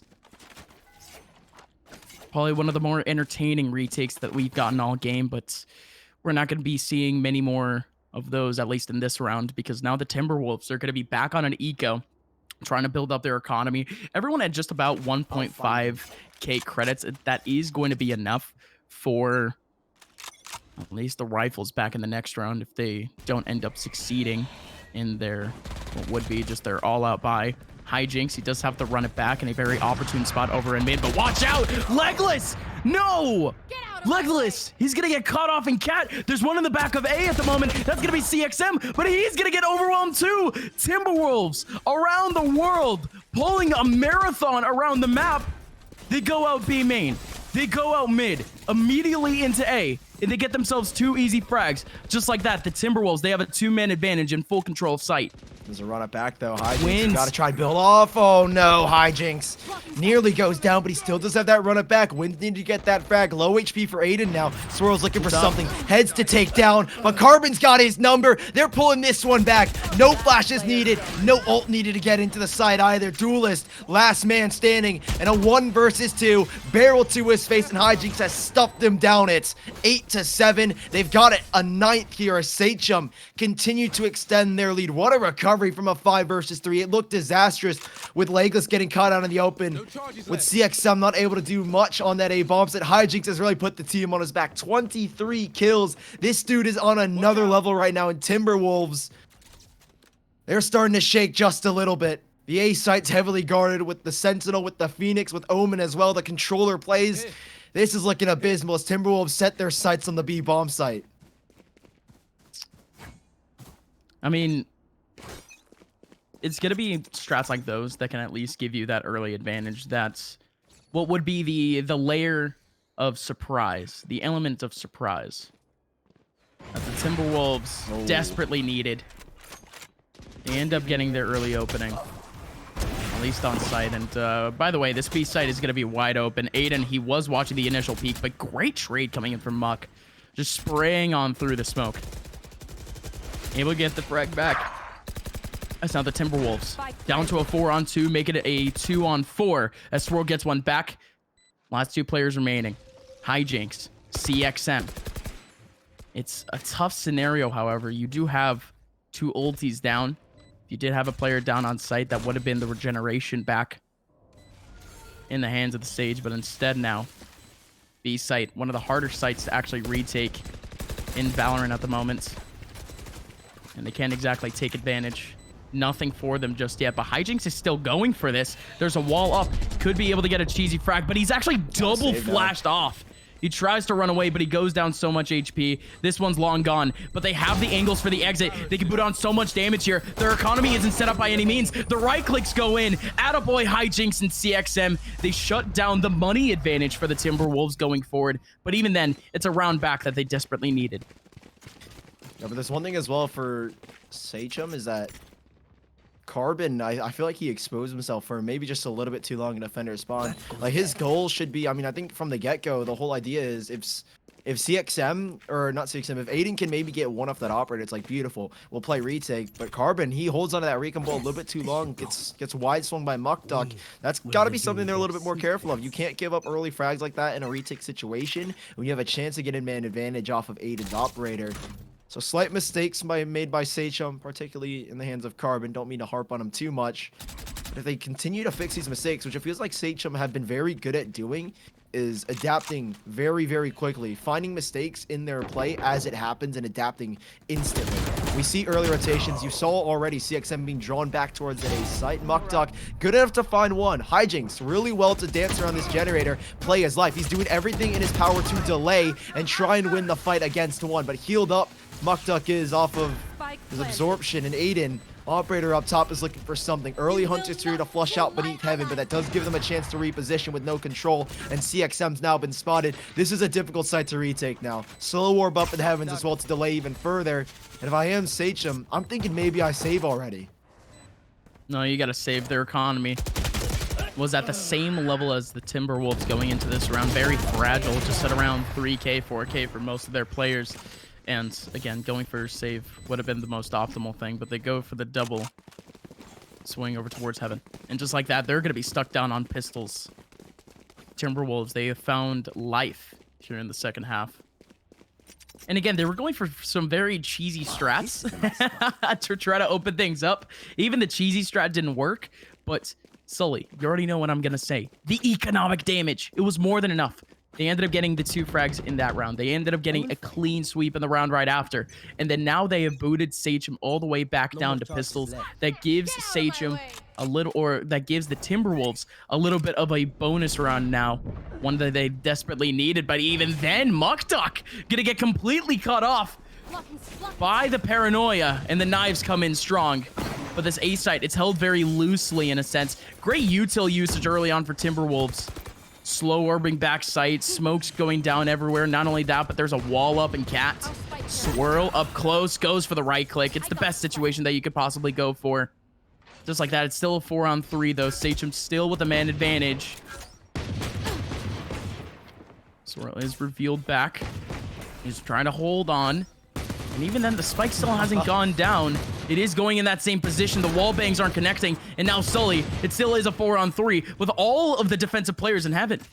Oh, but there's one trying to work his way back, I think, towards the gateway. That's going to be Aiden. He's going to try and get a flank going up on Swirl. He's read it like a book. It's textbook here so far from the Timberwolves, but it's a 1v2. Duelist, he's able to evade the second player. Hijinks in a 1v1, and we know one thing about Hijinks. It's that he can frag. Duelist, it's not planted for him. It's not planted for him. All that utility wasted by Sachem has come back to help them at the very end. Duelist on 39 HP in Hijinks. There's the fragger we know, and there's the clutch they needed. It should have been 10 for the Timberwolves, but Sachem make it work. They've got double digits, and Timberwolves, where's their economy gone? They've just got enough to buy up here, but it's Sachem that are looking to reset them in this round. I mean, what a hold from Sachem. I mean, they had a 3-man swing early towards mid. But not only that, Carbon coming up huge right when his team needs it. I mean, his Sheriff is on fire thus far. He's gotten himself at least 5 Sheriff kills throughout this game. And really one that Timberwolves thought would be very free. He ends up getting 2 frags right off the retake, and that just allows Hijinks to do his thing. Deploying drone. Oh, Carbon, he'll be alone on the back of the B bomb site. There is no support system. CXM, at least, that cage gives him a chance to cross, and he doesn't get caught off by anybody swinging early, but no. Tries to get a little bit too aggressive. Carbon's got to do it all by himself. 1v5 in the back of the B bomb site. So many players around. He needed at least one there. Sachem, if you can't get anything early on, you might need to consider a retake. But when you've got Hijinks, the X Factor, there is always a chance. Aiden, he's enabled the rest of his team. It's still a 2v3. Like, you know where the remaining 2 players are, though, here, Timberwolves. So, moving forward, Sachem need to be very cautious. Corners are in check. Wins is exposing them. A gap in the play, and it's tied up again 10-10. Sachem, they just got back onto a bye, and now they'll be back on another save here. Massive for the Timberwolves, and again, Sachem off the retake. So many angles to clear, and that was really one thing that Wins was so good at doing in map number 1. Just having so much control of corners, having so much control of choke points in general. And just that ending 2K for him, it was all too easy. It was a firing range. And really for the rest of the take, the Timberwolves barreling their way through yet another map site, or bomb site in a sense. That same Molly doing a little bit more damage. Duelist, he's stuck in the smoke.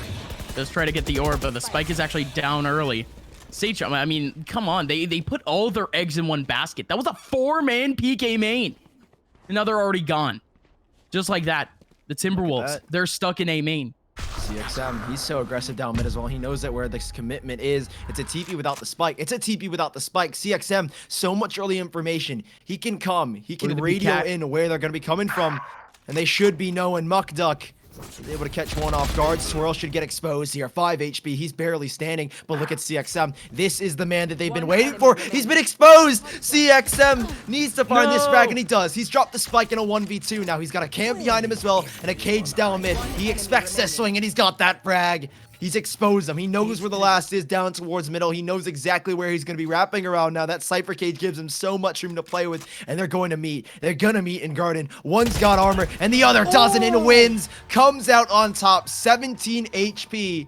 And Sachem Arrows won't find the lead once more. Timberwolves steal it from them, and a nail-biting eco round from Sachem, though. Yet another eco round where they just make it entertaining. CXM, you got to feel for him, though. He was on such a good lurk. He had advantage. with Swirl and the spike. And I think more effective for the Timberwolves. I mean, the teleport was just a hard fake. CXM could have easily just walked off of his position over mid just to try to flank on the player going in towards B main, but he kept it purely for the rotation frags. But even then, it was effective. The run it back goes in. They have control of B main now. Hijinks is just walking on in. He might be able to get himself one, but the smokes! There's a smoke outside of the cage. I mean, who even thinks of that? It's just massive. He gets discombobulated, and just like that, Hijinks, he has to go all the way back to site with no kills under his belt. Not only that, but they have B main control back. Swirl, this is a classic up dash. Or up draft. As, again, he doesn't really spot anyone in terms of a frag, but he's able to get a little bit of damage and information. But look at the cross-up. Hijinks has a great position, able to get one. Sully, one-man advantage for Sachem. They still have control of B site. Timberwolves has nothing at the moment. Good hold as well. Really good call from Hijinks. Once the contact's made, throw that cage up, you push them back even further. But they haven't gone aggressive towards A, which is the more surprising thing. It seems like Aiden is just sitting back. I assume he's got an operator in his hand, so he'll be looking to hold down that A site by himself. He's got Legless ready with a paranoia. Legless, he's been caught out so many times in this position. Hopefully this is the round where he doesn't, because it's such a big one. Swirl, nice opening frag. This still seems to be a B commitment. Oh my, 20 look at the seconds rotation. left. They've got to go quick. Duelist brings his teammate back. Muckduck's into the field, 4v4, but who's in the backside? There is one man in this round that can change it. It's Hijinks. Spike is tapped. He can deny, and he does exactly that. And Muckduck finds one in market. 10 seconds left. There's no one on the site, and Hijinks wins the round on his own. No chance for a trade, and Wins knows what he's got to do. He'll be only given 1,000 credits in this round, so they go hunting after the round. They could do so much more, but Timberwolves are shut down by one man only. It's 11-11, and Sachem have tied things up again. There's the sort of stuff that you like to see. The scoreboard going back and forth. 2 rounds back for the Timberwolves, 1 back for Sachem, right when they get the buyback. But even then, this is the straw that could break the camel's back for really both of these teams. Look at the economy for both of them. Sachem, they could just be able to buy back, but is CXM? What is CXM going for? Spectre, I don't know if he has a buy on the floor or anything of the sort, but he might be stuck in a classic for the rest of the round. No, I'm pretty sure. I think I saw Spectre last second. If he didn't buy one, then that's the most unorthodox play I've ever seen. Maybe he's going to get a gun off. There's nothing built upon that Hunter Series down towards A main, more importantly, and they've got to play retake A. The thing is that Aiden, he's kind of stuck alone. He's doing everything he can, dancing around those boxes, but he was bound to get flushed out. Simple stuff here from the Timberwolves. There should have been some aggression off that Hunter's Fury. They are going to try and deny any information, at least. Smokes down in towards the heavens. Shock Dart does indeed miss from Carbon. Muckduck's below, though. He's got kind of a one-way off of those smokes, and the 2 players in the heavens. Curveball doesn't give them much. Swirl's burning. Swirl's down to 64. They're fighting this a little bit risky. They're kind of giving too much damage, giving it away too many early chip damages to the side of Sachem that this becomes scary. Slow orb ready for Duelist. He'll drop that now to try and delay even further as Sachem, they sit beneath a double swing towards the heavens. No curveball, but Hijinks has got the frag. 4 versus 4 now. There is still a TP if he wants to try and flank around, but no. Legless exposed and the rest go down. It's 12-11 here. Sachem, Carbon alone, and he dies alone. Down to the spike, and it is a 12th for Timberwolves and a second map possibly with 1 more round to go. So much oppression off the util. They couldn't possibly make their way through. Someone just had to come up with a ballsy play on the front end, and that a singular player for the Sachem Arrows could possibly make their way through. I mean, you have to have all the confidence in the world to just wide swing in and just try to clear up that site.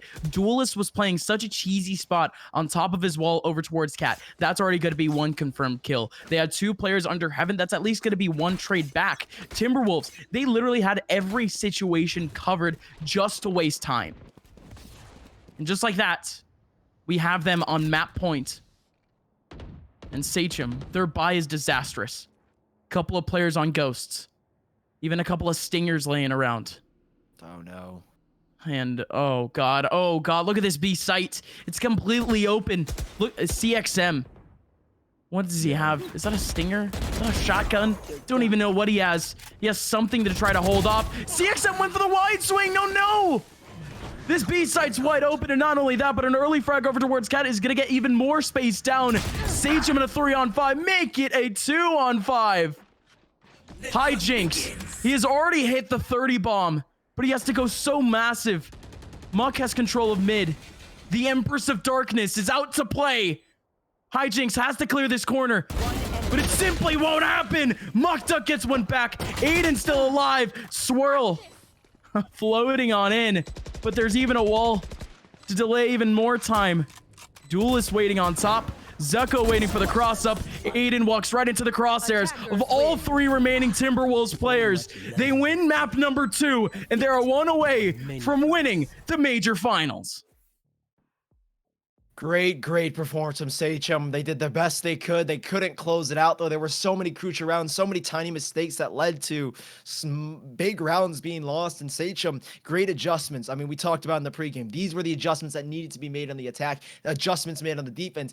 They're showing adaptation, but now they've got to come back. They have to make the reverse sweep 3 maps straight to take this grand finals. They've got another chance to select what map they'd like to play on. I'm hoping they go to Haven. It cannot be Bind when you're going, or a split when you're going up against a Sage. That is just a horrendous situation to be in. So this 3rd map, it's all on the line. Lose it or try and continue to make the reverse sweep happen. It's all here. Sachem, 3 maps in a row they've got to win, Gus. It doesn't seem possible.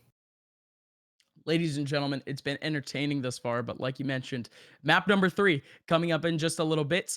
One of our sponsors for this season of HSEL is the Army National Guard. You could start a career in exciting fields like science, communication, engineering, and medicine, all while earning money to further your education.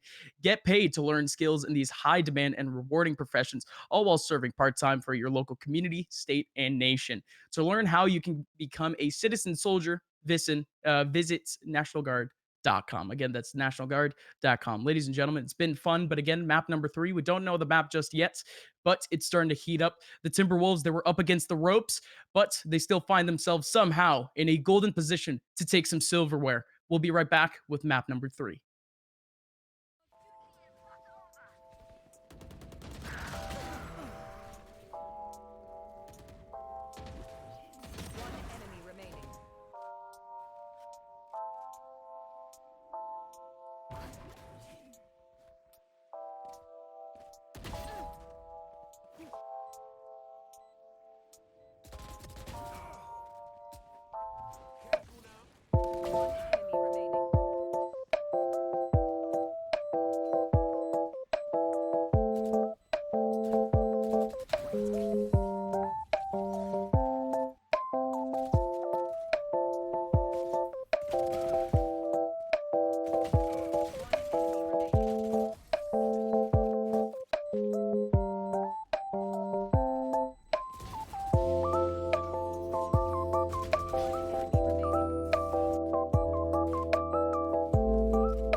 Welcome on in, ladies and gentlemen. My name is Upmine, joined here by Sully, and you guys are watching the HSEL Fall Major Finals for Valorant. It is the Timberwolves facing off against the Sachem Arrows.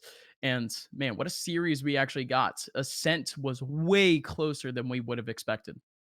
Yeah, it was a very good map played by both teams. Sachem did a very good job of adapting at that midway point during that first half, or I guess the first quarter of the game.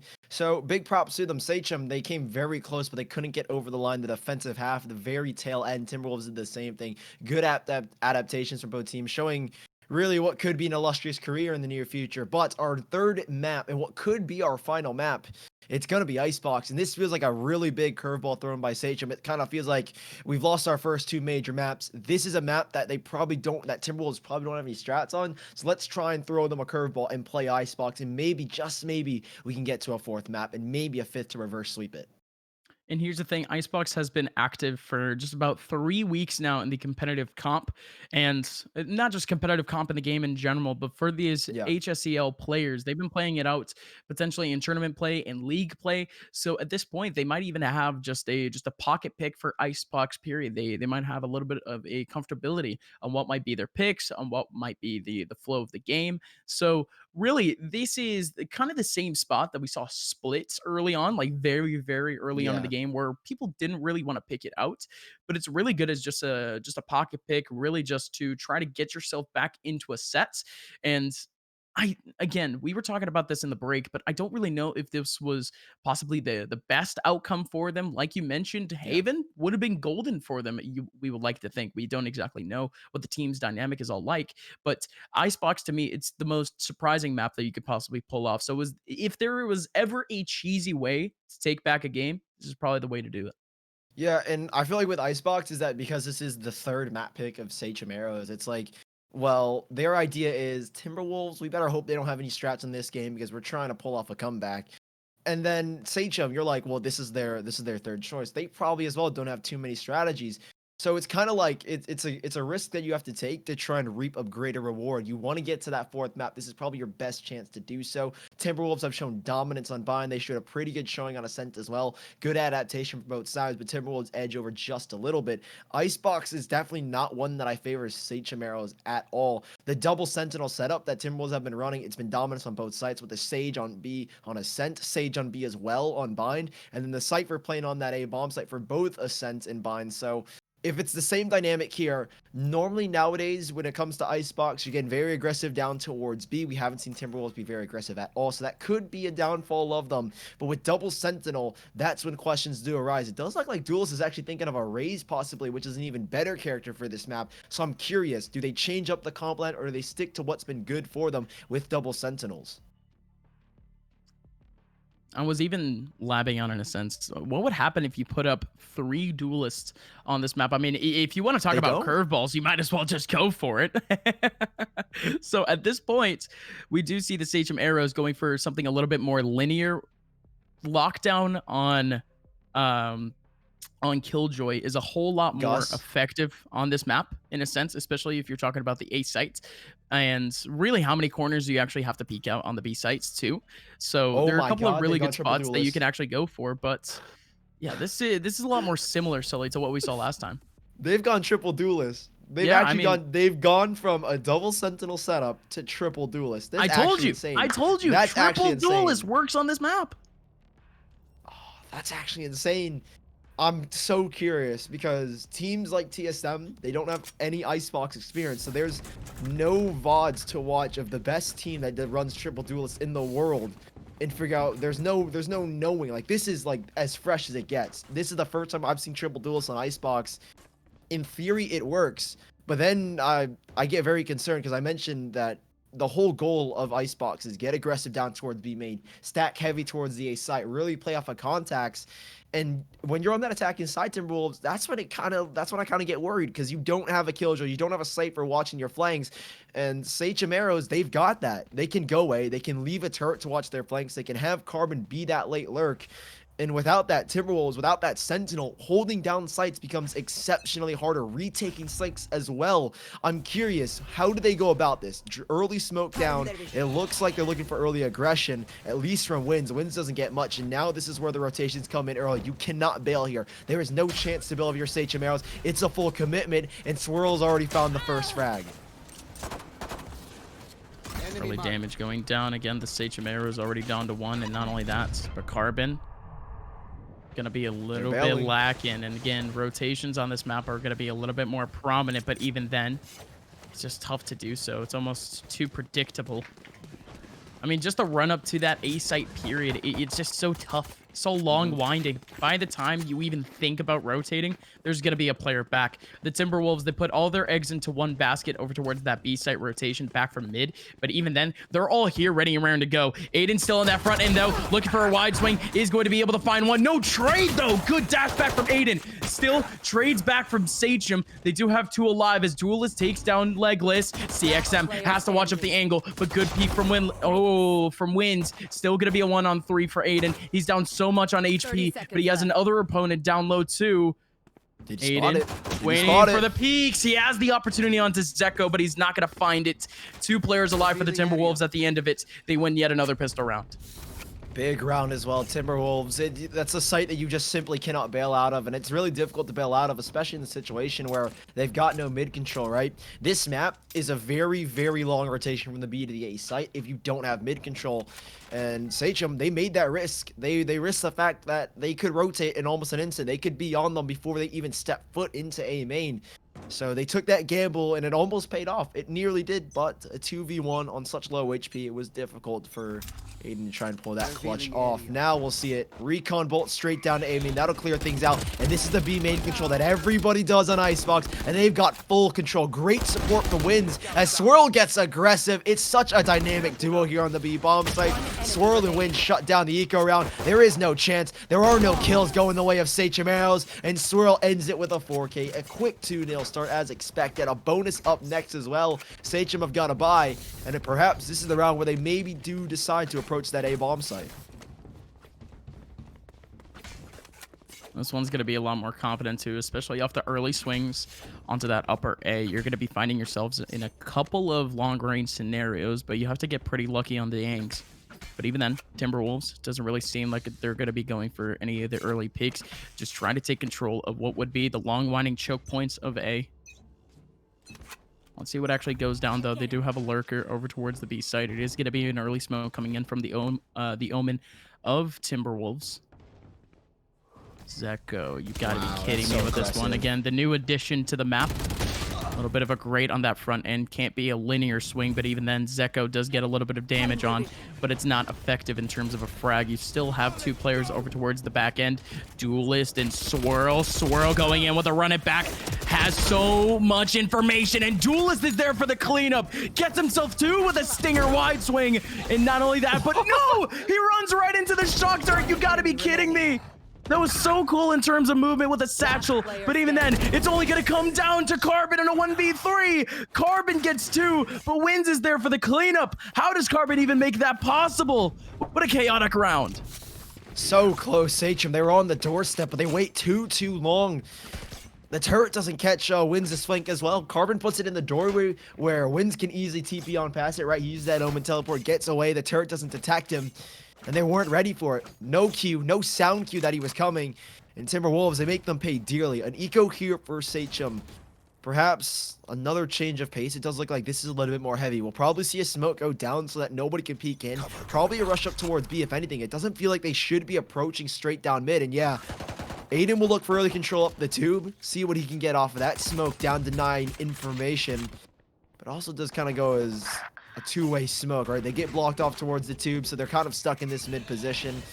They have control, but they don't have any control towards the extremities. Carbon's trying to work something towards A, and I think that's what they're waiting for. They're slowing it down just a little bit, but Swirl, that smoke goes against them, Sachem.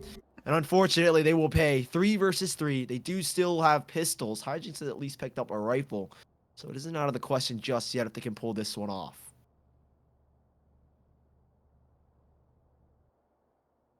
Yeah, group up in mid is going to be a singular player watching back over towards A in a pretty opportune spot. Especially when you're talking about just a quick kill off of the plant attempt. And then 2 in the front lines of B. Good elevated position for Muckduck. It's that same sort of cheesiness as I mentioned. You get 1 pick out of it and you're able to pretty much mobilize yourself. Just try to stay disciplined, but even then, he was trying to find 30 himself a second. seconds left. Look at this position, however, for Wins. He's going to be able to get the frag back. Hijinks now in a 1v2. It's very possible, though. Wins down so much on the HP, but in comes the rotation back. They're caught! They're caught! Good find, too!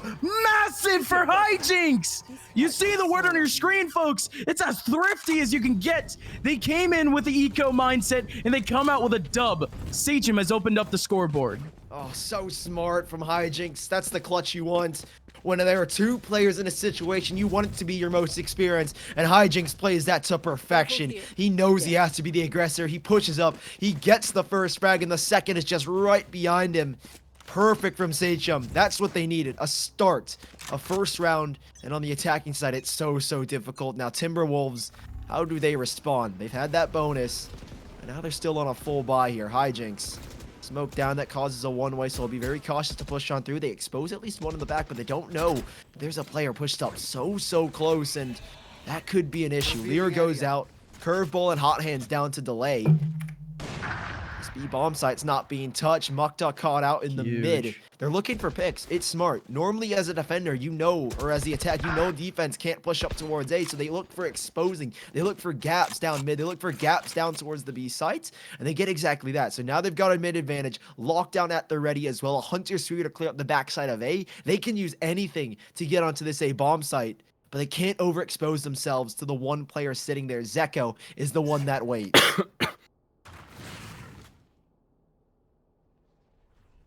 Ooh, Carbon might get caught off from the lockdown corner. Carbon does make his way in. And not only that, but Zeko almost exposed himself out because of that singular bullet. Massive from Carbon. It's ballsy to say the least. And not only that, but that plant for position from Aiden could have gotten called out by a little bit of a headshot position. But this is theirs to hold. Yeah. No way they lose this. Utility that they've got as well. I mean, you already see kind of One enemy remaining. a fadeaway. You've got CXM kind of playing back with the Hunter Sphere just in case, right? They're very careful not to toss this round away. You're in a 4v2. Play safe. Don't give anything up. Rely on that Hunter Sphere if you need to. And they even, as a bonus, Carbon holds on to that lockdown. So sites become a lot easier to take in this next one. That's something that Timberwolves are going to have to be very scared of. I imagine that they might want to play retake towards this A site. Stack heavily towards the B bomb site so that if the lockdown does go in, you can easily retake. You don't get exposed. You don't get caught in mid-rotation. So Timberwolves, one round between the two teams now. 4 ults up for Sachem arrows. That's big. And we'll see how they plan to use it. Like I mentioned, I think they should be headed towards his A site, if anything. Yeah, with Carbon leaning towards A, that's the best approach with that lockdown because you force players out, and there is no chance at a long peak, whereas on B, you have that long-range defender spawn. You can catch players crossing to banana. Very awkward if you get caught there. So Sachem, this should be an A hit, but it doesn't look like they're actually heading there. I'm very confused.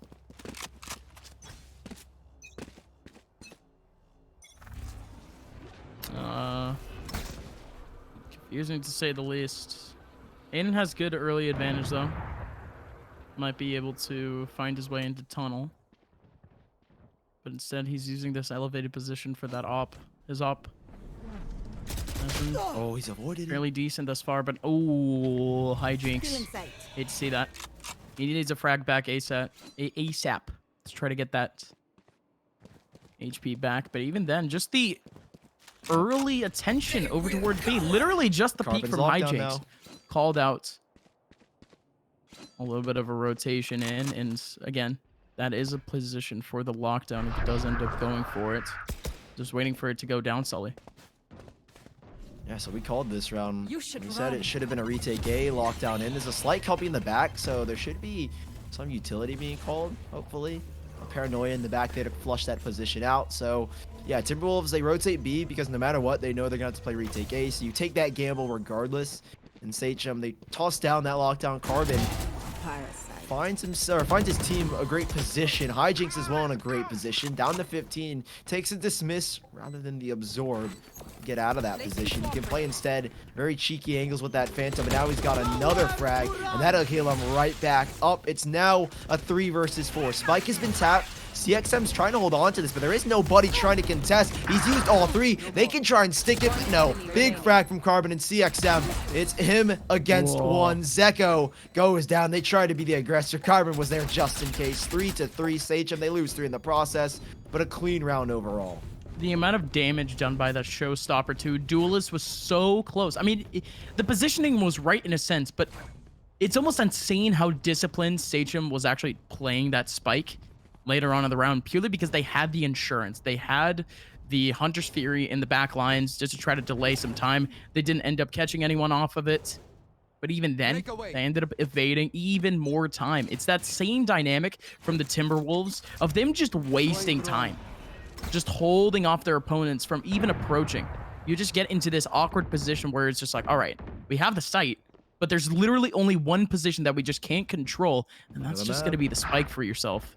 It's unfortunate, but Aiden, love this position for him, but even then, Muck does get one back into hijinks off the early peak, and not only that, but Aiden not able to find anyone in that same position. Watch out for the nade. They all evade mid at this point, but look at the aggressiveness from Timberwolves. Wins on that front end, able to get one back with a stinger. He is in a little bit of an off position, and he's able to take down Carbon too. The teleport, he's back in the corner, but there's the trade. But even then, Sachem down to 2 players. Yeah, exactly. They didn't spot out Wins off that owl drone. They weren't able to expose him. CXM, his owl drone went just past him. Aiden nearly gets that frag. They now know where the last 2 players are. What a swing. Muck Duck, a big frag, a big player to step up in this one. Aiden, 1 versus 3. 3 shots in the operator, 1 lined up for each, but he's got to be clean. He has to be precise. And the blades come out. He's looking for something. Muck is his first victim, but Zeko there for the trade. Catches him out in the open, and Sachem arrows, they won't pick up a lead. Instead, Timberwolves on basically an eco round find themselves back in a position where they can extend that lead further, perhaps break the backs of Sachem arrows. The economy is starting to dwindle. Aiden, if he wants to force up an operator, which I don't think he should, instead situate yourself with a phantom, go for a fast A play, change up the pace a little. You could do so much more work here. And Timberwolves, that bonus round or that eco round that they just won, they pick up the op. They'll be sitting just fine here. So went op early to find information on the left side at A. They'll be playing off of that, and that goes Recon Bolt as well. The same default, though, here. Owl drone towards B. Wins won't be able to dodge it this time. He succeeds, or at least gives up B main control. And that gives an opportunity for Sachem to play off of that B main presence now. Take flight.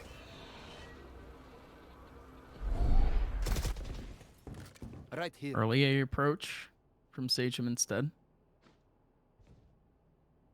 A little bit of sound being heard by Zeko too, and oh, love this angle from Zeko if he can actually get a frag off of this. Oh, but wow, even then, Swirl, that's massive. Double with the operator coming in from the heavens. Swarm grenade being put down, even more damage being done, and even more delay of time for Sachem to actually make their way on site. CXM, good position playing in. Again, towards that backside, but even then, they've made no ground towards site. They do have the early kick up in terms of rotation. Not only that, but they're going to be able to get the spike down most likely. Legless, that's a ballsy position to say the least, but he does have a player trying to help out. No, Legless! No!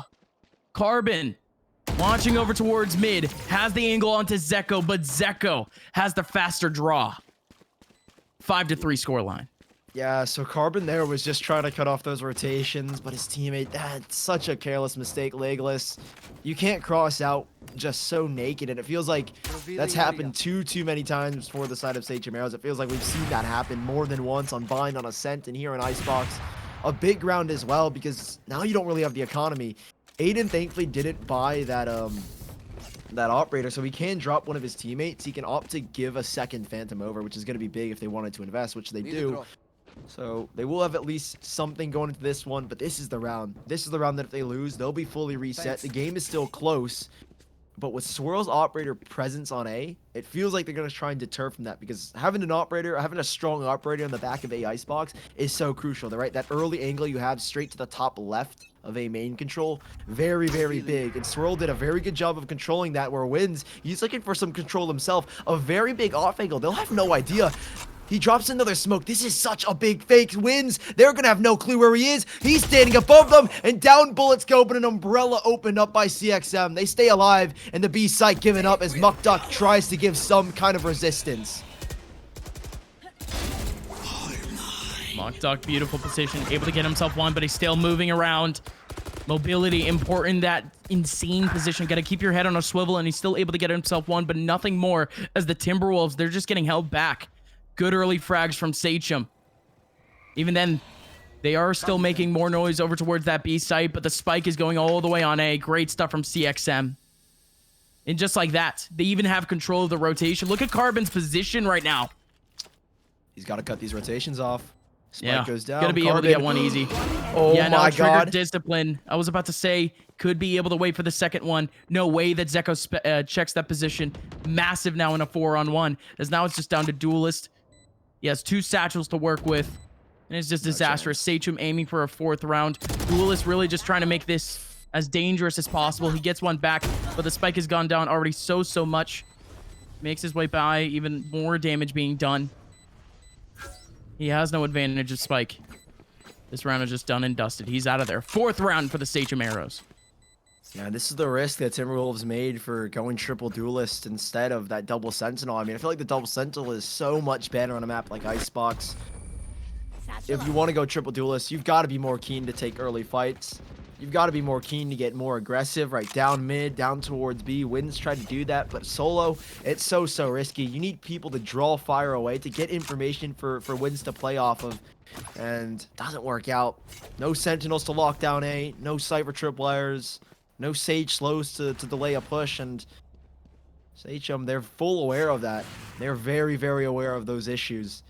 Timberwolves, 1 round between them now.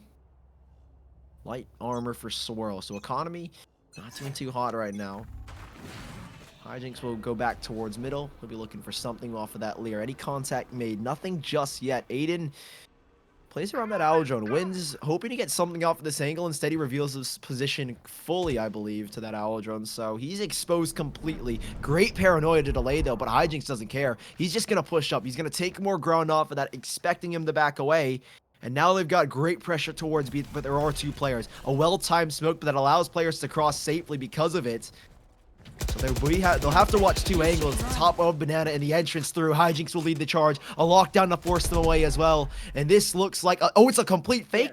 The lockdown's on A. They've drawn players away. This is a full B hit, and they're not ready for it. They've taken one down. There's one more to find. Mukduk hits the ground. And then a 5 versus 3 with a fake on the A bomb site. That is insane from Carbon. I mean, Carbon's got a big brain, doesn't he? 1000 IQ fake. Throwing out the lockdown. I mean, there's really no other usage for the lockdown other than to, of course, get control of a site. And he uses one of the more ballsy ultis, really just to clear things up and get a fake. If I'm not mistaken, Zeko actually hit his teammate there. That's affects him off the swing. And now at this point, Zeko trying to go for the defuse. It's wall bangable, of course. 5th round back for the Sachem Arrows. And again, off the back of a big play coming in from Carbon. And not only that, but cleaning up the last 2 players on sites. The Timberwolves, now they're up against the ropes. They can barely buy. Yeah, the crazy thing is that Hijinks, that kind of unwarranted aggression, running through paranoias, running through smokes, is all to kind of sell a ruse that he's the one player here, and he's kind of trying to sell a double fake, right? It looks like it's a fake on B, and in reality they're going A, but in reality it's a big double fake, and Hijinks is just trying to sell it that he's the only one there. Timberwolves, they get caught completely off guard, and they'll pay for it. No cash to play with, but look at aggression down towards B. This is where you need to have mid control. Wow. What it does is it keeps one player towards the B bomb site. Duelist not there in time to support, as now they've got to sit back and wait. They're going for a flank. There's no turret behind to watch that flank, so this is big. There's a chance created. Sachem Arrows, are they ready for it? CXM doesn't spot the player under heaven, but even then, still ends up getting spotted out. Hijinks still capitalizing on a second kill. He goes down to 5 HP. Carbon takes one back. There's still one on the flank, and Mukduk, wow, he's massive. In terms of trying to get the kills, I mean, man, how do you even go for that swing?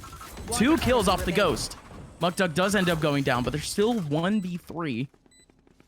And he's been in this position a couple of times. Duelist takes down 1, but it's going to be Carbon with a trade back.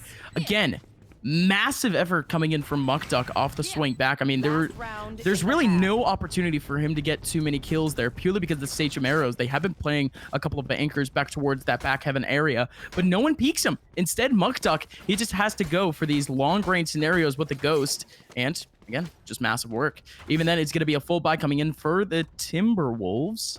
Yeah, more or less. I don't really know what their util is going to be like, but even then, looking at their take at the moment, they are going to be going for something very aggressive over towards B. It might be a double peek back towards main, and not only that, but it's just spread pressure throughout the entire map. CXM, they're now aware of Wins' position, so he has to concede. They see him jump way to the right. One's behind Banana, so they'll try to concede. If they want to try and hold that position, more credit to them. Carbon's been able to catch a swirl off guard down mid. All ult should be coming out. I think instead, CXM will be holding on to the Hunter Sphere for the post plant, so he'll sit back just a little while longer. Showstopper out. They know where he is. He's exposed. Hijinks. He doesn't go down. He doesn't go down. Full HP up for the Empress, and now a 5v3. And yeah, CXM, he'll sit back. They're going to go for the spike plant. They don't need a lockdown. There's a TP. They've got everything ready. Legless bites the dust. Mukduck goes big, but trades go back their way. They're playing this one safe. The spike, it's going back towards A, and Carbon's going to try and hold it off for his teammate CXM. Still on that Hunter's Fury, but a TP ready. That's the big thing. Wins can be on A at a moment's notice. Watch them run. He's going for it. Very early rotate. Spike isn't even on site yet. But with the turret up, Wins can't go for that same peak. You should run. Ah, the lockdown. It feels like we just saw lockdown 2 rounds ago. They know too. That's exactly what it is. Man, oh man. Carbon has been going absolutely massive with the kills. Spike planted. And just like that, Wins. He's gonna have to get held off by the Killjoy ult. But look at the HP back in these last 2 players. It's the Hunter's Wins Fury, has a though. very good opportunity to try to take things back. Turret on the front end takes him back. Alarm bot, nothing for it. Spike right in front of him. No way he's gonna go for the fake here. But there it is. Swarm grenade, huge. Wins is still gonna go for it. At least the halfsies. Yes. Hunter's Fury, like you mentioned before, he's done for. Carbon watching the swing back, and that's it. 7-5 scoreline going into the second half. Yeah, those are one of those impossible situations. Lockdown knocks 10 seconds off the spike clock. Then you're down to 30. You've got to clear out all those corners. You never know where they're going to be. Turret spots you out. You've got nanostorms on the spike as well. Hunter's Fury. There was literally no way he was going to win that. 7-5 though for Sachem Arrows. Not too bad of an attacking half. The changes have definitely opened it up, but still a defender-based map. But this is possibly where that triple duelist actually comes into effect, right? Raze is a very useful character. There are a lot of nooks and crannies on the A site to clear out major points like back sight, simple nades, simple couple of blast packs. A Molly as well, the hot hands of Phoenix can be very useful. So this could be where this triple duelist lineup actually starts to shine. We've never seen one competitive play. I don't think at least ever on stream. Obviously TSM are theory crafting behind the scenes and scrims, but I think this is the first triple duelist icebox in North America, so we'll see how it pans out. Nice recon bolt from CXM. That'll reveal so much information, but there are those hot hands. Where's the paint shell grenade to clear more out? Swirl will lean towards the left side of sight. Smokes down to prevent information. And Sachem, it's a full retake setup now. One of the most beautiful things in Valorant. It's like a car crash that you can't look away from, Sully. It's beautiful. It's a 5v5 retake. Sachem, they open things up with a frag back. You still have Zeko watching the entry coming in from A-main, but even then, there's going to be no frags off of it. Duelist and Mukduck both with a couple of frags, and even then, Zeko, that one player watching in the entry, he has to be the anchor. And just like that, Sachem, they win out the battle. The pistol round goes their way. It's 8-5. We'll start to get CXM as well into that Hunter's Fury. He's got 2 kills in the round. Spike defuse will give him his 3rd ult point. So good read from Sachem already. Timberwolves doesn't work out, right? Triple duelist. You don't really have much to back away with. You have those smokes, and that's really about it. Because you use so much utility early on, right? Swirl used those hot hands. Duelist toss the nades out. You don't have much to fall back on in a retake situation. But with the spike plant, with a couple of frags, they will look to force to try and stage a comeback. Down by 3 rounds, the attack gets really difficult. Sachem, they kind of are on even footing here in terms of buys, right? Spectres and Goes, or Spectres and Stingers. It feels like this is the same buy from both teams. Triple duelist, smoke down mid. They'll work their way up Stealing sight. B2, but with 3 players leaning towards his side, Carbon is looking to maybe put an end to the nuisance that is Kitchen. He's holding just around the corner. Alarm bot goes off. Nanoswarm to delay even further. That'll split that attack, but they break it just before. They go up the other side. The door is wide open, but the spike is dropped. No Duelist way. exposed. Round should be over from here on out. Aiden should get the back of his head, but instead misses the shot. But with the spike in their control, the odds start to dim just a little bit for Timberwolves, but still a 3-on-3. One enemy Carbon from remaining. above. Big round from Carbon. He had the cross up. And even then, I mean, you got to feel bad for the Timberwolves. I mean, they have advantage of sight. They try to make their way through. And then just the last person, the last point of contact. And it just so happens to be the spike. Well, Sachem arrows, we take those. They don't exactly feel bad about this scenario by any means.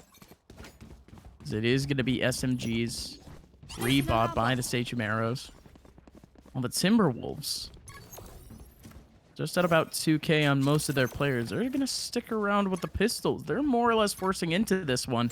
Their rifle buy, if they end up losing, isn't exactly going to be all that effective. They're putting a lot of eggs into this basket.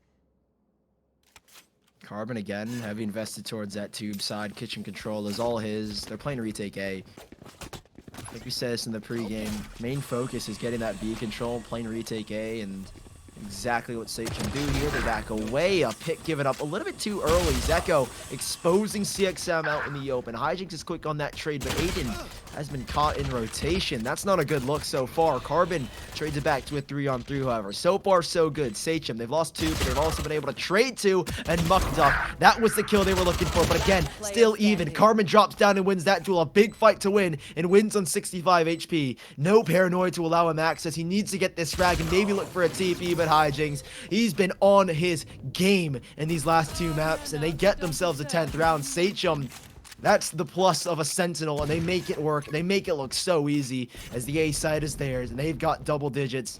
And Timberwolves, here's their bye, and here's their chance to make a comeback.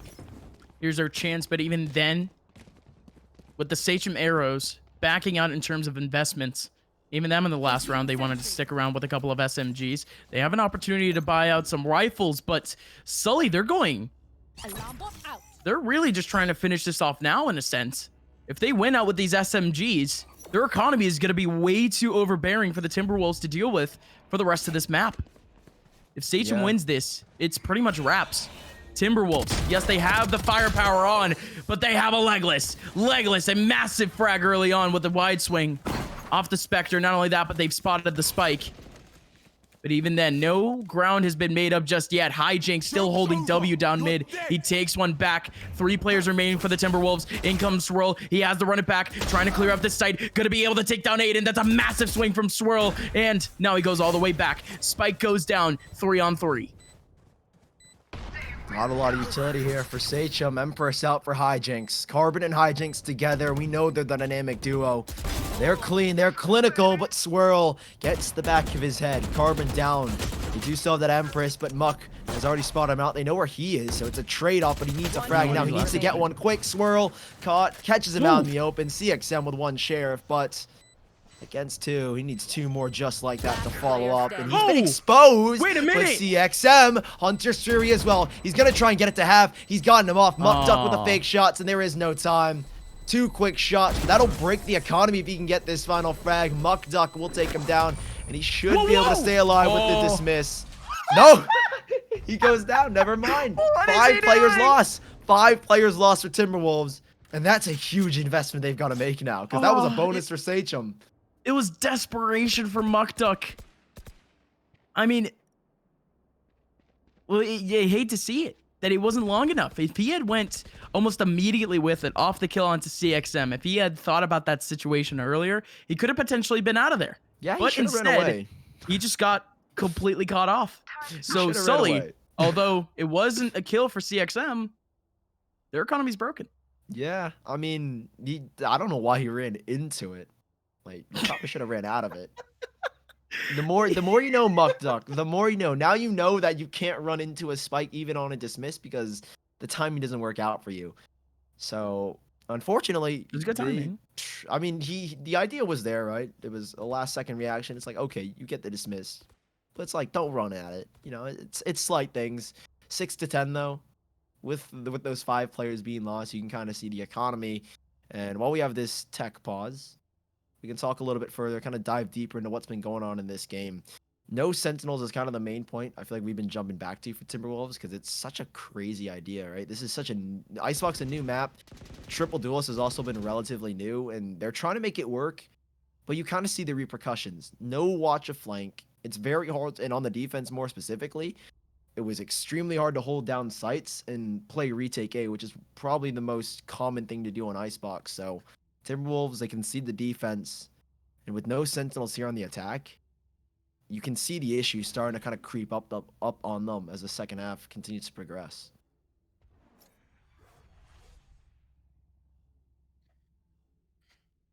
Oh boy. And I mean, I think the triple duelist has more or less worked out for the team, especially with kind of they put their individual fraggers in those duelist positions. So I mean, it is what it is, right? You try to go for that little gamble. I mean, you're 2-0 up in a best of 5. I mean, you might as well, right? Even then, it just doesn't work out in their favor. Early on for the Timberwolves, though, they just boot their way onto the A site, but it is going to be the Hunter's Fury back for CXM. He's going to be able to get himself one, almost a second, but instead it's going to be Hijinks with a kill, and now 2 players remaining for the Timberwolves. Duelist in a beautiful position. Gonna be able to get 1, make it 2, but not the 3rd with a showstopper. The Killjoy ulti does go up, but even then, the Timberwolves, they have 1 player in that back line that they haven't revealed just yet. The Owl Drone. Oh no, it's not looking under, but Legless still gets it. Oh, Zeko. He's got to be thinking his lucky stars that the Owl Drone didn't even spot him out. But even then, that was an all-out play from the Timberwolves that just might have cost them that map point coming up in just a little bit. Yeah, no credits, nothing to their names. Light buy at best. They're going to try and play 6 rounds straight of overtime. That's not something that you want to have your backs up against. I feel like it's a right call for a full buy if they wanted to go for it. I feel like Duelist had the right idea. In this situation, I feel like a full buy is necessary. It's so hard to play against 6 overtime rounds. Even though with the better guns, it creates a better chance. You could go for a full rush, but by the way that Sachem have been playing with aggressive angles like this from Maiden, with peaks from Hijinks down middle like that, there's no telling what could happen in Timberwolves. They took the gamble. And thankfully, it was the right one, because at least for the next round, they've got some credits in their brain to play with. Aiden with another nice shot. 2 bullets out of that gun, 2 kills to his name, and it is just going to be Duelist in a 1v5.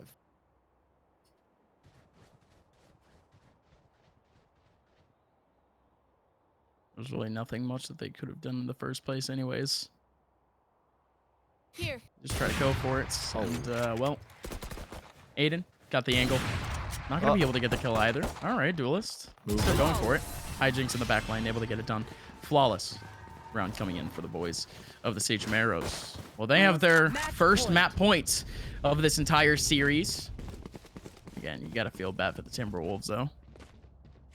Had a couple of very opportune rounds in a sense where they could have been able to actually reset the economy of their opponents, especially when we're talking about the first half, but that simply didn't come to fruition. They needed something a whole lot more effective in a sense of their defensive side, but again, the Sachem Arrows spooning their way up, using the power of the Sentinels, using the power of that lockdown essentially that has been going down so many times already this game.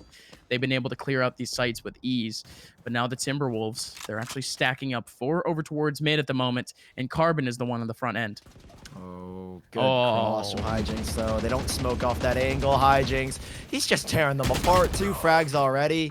Vegas will get traded out, but Carbon's got full mid control. Him and Hijinks, the dynamic duo, again, they're so deadly together. They've played in past teams as well, past tournaments in beta. I remember I was good friends with them. I played beta with them, and they just had this synergy. So Hijinks, seems fitting that they play together. He gets a 3rd frag, 2 players left to find, and TP back towards A, but it kind of falls into the same plan of retake A, and Aiden, he's looking to expose him as Carbon finds the 4th frag and the 5th. The nail in the coffin. Aiden closes it out 13-6. Sachem Arrows are not out of the grand finals just yet. They brought 1 map back, and we at least have a guaranteed 4th. 4th map coming in. I mean, it's a best of 5 for a reason. I mean, I kind of expected the Sachem Arrows to have already taken this series a little bit further just off of that ascent pick, but Yeah. I mean, they're back on their grind in a sense. This was a map that Carbon and Hijinks could really come alive in terms of their individual fragging prowess. But not only that, but Carbon was really helping out his team so much with his individual takes from the lockdowns. Now, ladies and gentlemen, we do have a couple of highlights, and again, they're mostly going to be from the boys of Sachem, but Swirl popped off on the map.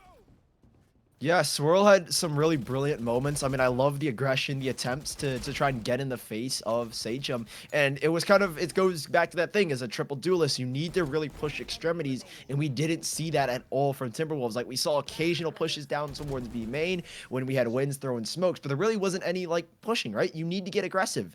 B main or that B long area is so big in any situation on Icebox. And unfortunately, when you have a triple duelist, that's what you expect. You want teams to be proactive. You want them to try and take map control away from the attacking team. And there just wasn't that from the Timberwolves. They made the gamble, they took the risk, and it just didn't pay off.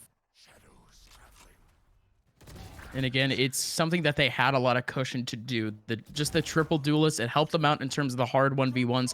It helped them out in terms of just the hard holds in a sense over towards that first or over towards that exactly that over towards that first half and off of the post plants. But even then, you had these sort of just awkward situations where you just had just a completely dominant side with the Sentinels, where it's not exactly something that you would expect on most of the maps with the Hunter's Fury really being able to space out. I mean, CXM, you had a couple of Hunter's Furies where he launched it out a little bit early off of a post plant, but it was all more calculated. Just there are just a couple of choke points that these players could just possibly make their way through. And especially when you have just full control of a site, if you just launch them out, there's not too many places that their opponents can go. So there was just this awkward scenario for the Timberwolves so many times where they want the util to make their way back onto a site, but they just simply did not have that juice.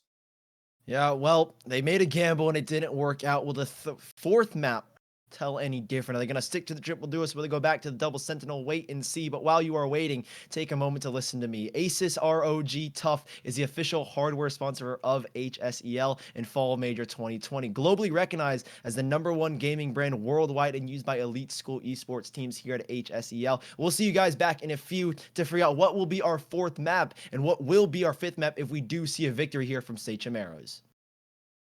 At Zaxby's, there's nothing better than hand-breaded chicken, unless it's hand-breaded chicken with sauce. From sweet to savory, mild to wild, even that world-famous Zax sauce. Whatever you're craving, we've got the sauce at Zaxby's. Welcome back to the HSEL Fall Major 2020 Grand Finals. I'm Sully, joined by UpMind, and we have got a fourth map, a split decision on split here. Will Sachem tie things up 2-2, or will we see a 3-1 victory from the Timberwolves? We saw a triple duelist on Icebox. I had my thoughts about it, but hopefully now that this is their map pip of split, they go back to that double Sentinels. That's what I'm hoping for. We go back to the double sentinel and we go back to the sage. Man, Split can get pretty dicey on that defensive side. I mean, Split has already been heavily defensively sided in the past couple of months. And I mean, we might be seeing like a clean 10-2 sweep, something very close to what we saw on that first map from the Timberwolves if they end up capitalizing on what is kind of the history. But we don't exactly know what the teams are going for just yet. We're still waiting for that agent select. But even then, for now, Sachem, the two duelists that we were waiting. I mean, I call them duelists purely because they're fraggers. Hijinks and Carbon, they're finally back fragging. They remembered how to aim in a sense. Hijinks with 30 frags in map number 2. Then you had him hitting at least 25 in map number 3. Same thing with Carbon. And now at this point, Sachem, they find themselves on split, where this time, if I'm not mistaken, it is the map pick of the Timberwolves and Sachem. They're going to have first pick. They're going to get the defensive side first. Yeah, I mean, we speak about Carbon, we speak about Hijinks, but let's kind of highlight the support players. CXM with this phenomenal recon, Darts, Legless. I mean, there was such a vast improvement from the first map to the second map and then to that third map of Icebox. It felt like Sachem, they were so much more well coordinated. Legless was finally using those Omen smokes to deny information to try and get map control. It felt like a whole different Sachem Arrows, and that's what we want to see moving forward in a split. It's a much more difficult map. Maybe if Timberwolves didn't go triple duelist, Icebox could have been a different story, but if they go triple duelist here, I've got my worries, but I don't think they will. Sachem Arrows, Carbon finally playing that Killjoy, that Sentinel lurk properly like we see in the higher levels, like Steel, like FNS. He finally plays that lurk to perfection, gets all the frags that they need, and now this is the map that they must win to keep us going and to send us to a 5th map, or Timberwolves walk away with a $5,000 in scholarships. Who you got taking this map? Because honestly, I could see it going either way right now, Gus. I could see it going either way too. I think it all depends who's going to be out on that defensive side first, because both of these teams, they've proven themselves to be very momentum-sided players. I mean, once Yeah. they start building up that confidence in a sense, once they start holding W, the game's already wraps. So I think whoever gets that that defensive side first is definitely going to be able to take the dub. And it looks like it is going to be Sachem on it. All right, so Sachem. Let's see what they can actually pull off, because at least in the last couple of rounds or last couple of maps, we've seen Sachem kind of pull out a couple of different Sentinels. Carbon, he was on, I think it was Killjoy at one point, and then he went over towards the Cypher, but he might be looking over towards the Breach. Breach we haven't seen yet, but it's one of the most offensive type players in this entire game. Yeah, especially on a map like Split, that breach flash gets really useful. And the fact that the attacking side, Timberwolves, they don't go for a breach instead of maybe a Reyna or swap out that double sentinel kind of does worry me, because breach is so useful, right? Those flashes from B market straight into B heaven, opening up the sites straight through the B main position right into that B bomb site. There is so much versatility with an agent like Breach. So Sachem Arrows, I love the comp setup they're going for. Timberwolves, they go double sentinel, but instead of a Sage, they go for a Killjoy, and it's not going to be duelist. It'll be Zeko instead that'll pick up the second Sentinel. And this is where things maybe get a little bit weird, because Killjoy and Cypher, it's such an odd dynamic. Who plays what site? Because both agents work very well, but they will start on the attack, so we'll have to wait and see. Sachem Arrows, the defense is where they need to get run and where they need to find momentum, because like you mentioned, both of these two teams rely heavily on the swing of the game.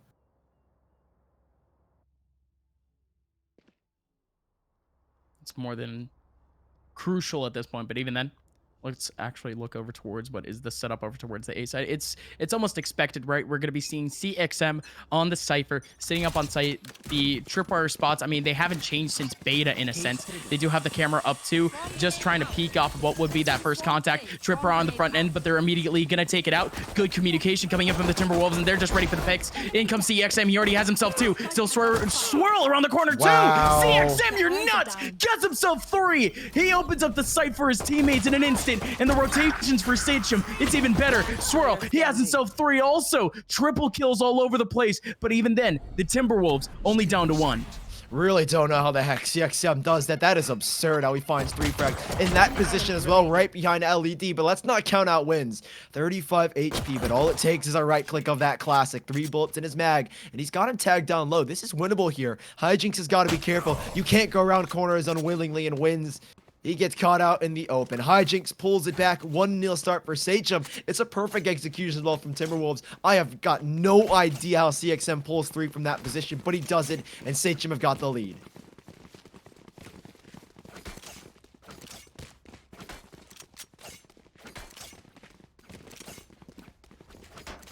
And again, it's that early momentum, just the pistol round in general.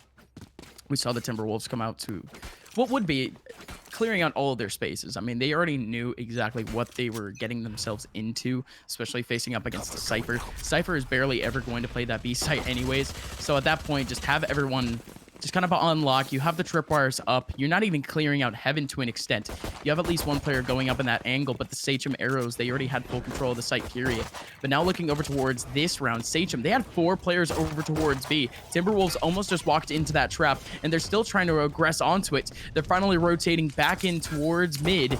And, well, it's going to be CXM. Yet another opportunity to stat pad. Zeko will drop a second Cypher cage to try and work around, but Zeko, he's been spotted, sprayed down. CXM won't be able to replicate his heroics in the pistol round.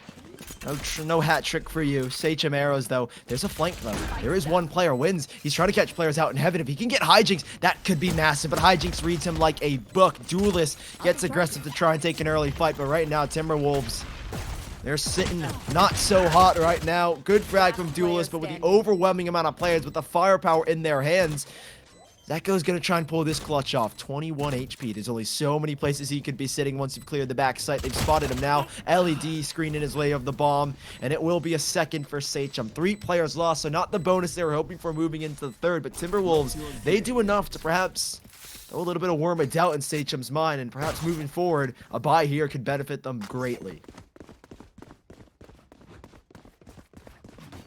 They cut it close with just pistols, like you mentioned. So at this point, Sachem, no way they're going for it again. They're going for another stack. They had to up at the very beginning of things, but looks like Aiden is getting called off. So yeah, the Timberwolves back with a couple of rifles and really Sachem. If they end up winning this round, I think it's already going to be wraps for really the rest of the half. They're going to have their economy really set up, and I think at this point, they're starting to get a little bit more aggressive in terms of just hard stacks. They shouldn't really be doing that at all, but look at this. Early lockdown. That's going to be advantage of B, but we saw this literally from Sachem in map number 3. The fake lockdown could be able to kind of give them off a fake over towards A, but instead, they're going to actually execute their way onto it. It's a little bit late, though. They haven't even gotten the spike down, but they have full coverage, and just like that, the spike goes down.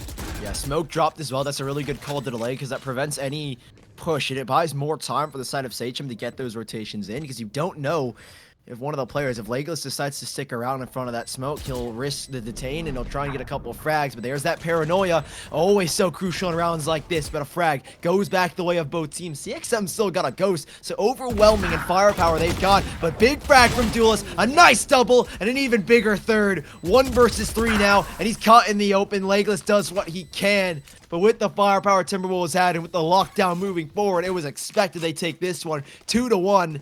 But here's the buy for Sachem. They stuck to the bonus, and now they're going to have the guns in their hands to combat against the guns of Timberwolves. It's at least something.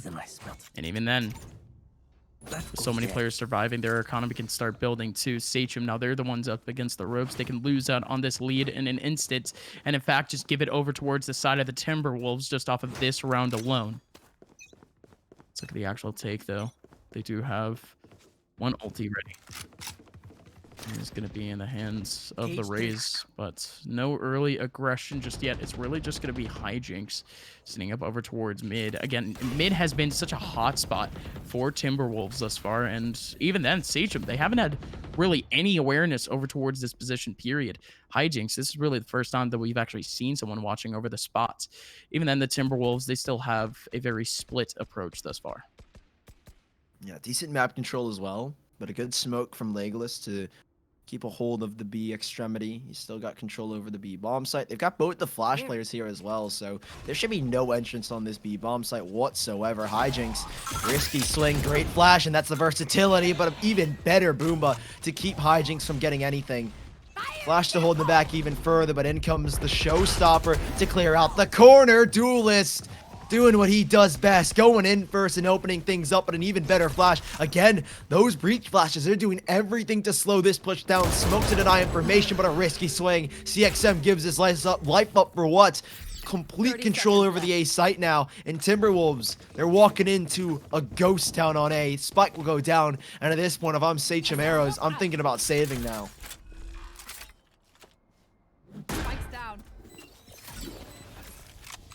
The spike down and the Sachem arrows down to 3. They're going to be saving up these rifles. Again, their economy is so fragile.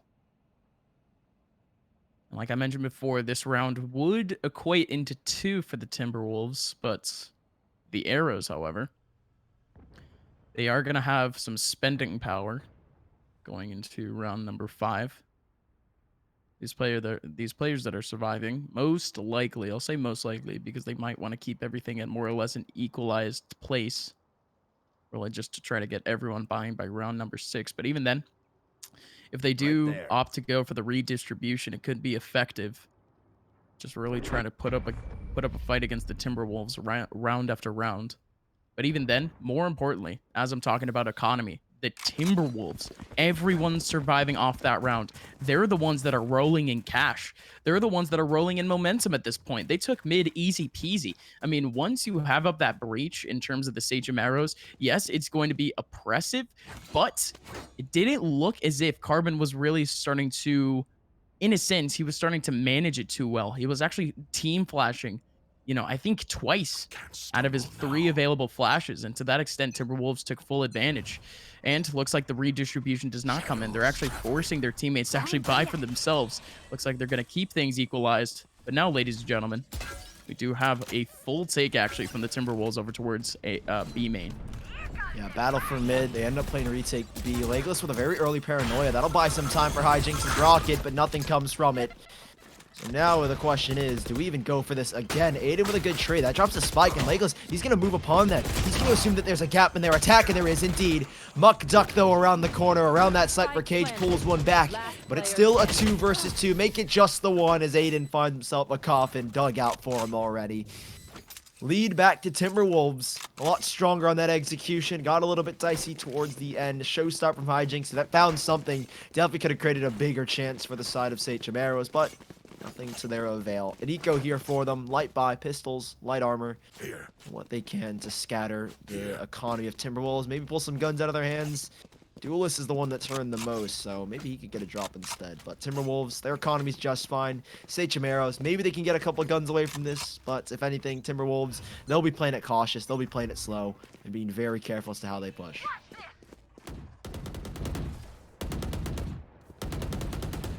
Trying to keep it close, but even then, said before that Sachem, they've had a very loose hold of mid thus far. But even then, they're going to be holding up to Carbon. Nice Wandig early on. Going to be able to take down 1 in mid. And not only that, but they're still waiting up. The B site is controlled by the Timberwolves for now, but there's one still sitting up. No, Carbon! Carbon takes down his teammate. Oh, that's unfortunate. The util again from Carbon has not been effective in terms of taking down his opponents. Instead, his teammates has just been getting assaulted this entire time. Poor Hijinks. 3v3 though. Blade Storm out as well. They even have the neural theft if they need to use it, but at this point or Blade Storm, if Aiden can't get anything, there is no point in going forward to him with the reveal now of the Sentinel up top of the Cypher. Should be no chance, and low HP. Paranoia ready. That'll create an even bigger gap. CXM hits the dust. Aiden looking for some kind of exit. Carbon will be able to manage one off of his Sheriff, but now alone. He'll be spotted out by Win. Still some damage done. 3 players lost. Those are big reinvestments that need to be made by the Timberwolves, but they have a lead of 4-2, and it's looking pretty good with a double Sentinel on the attacking side. It doesn't seem to be slowing them down whatsoever.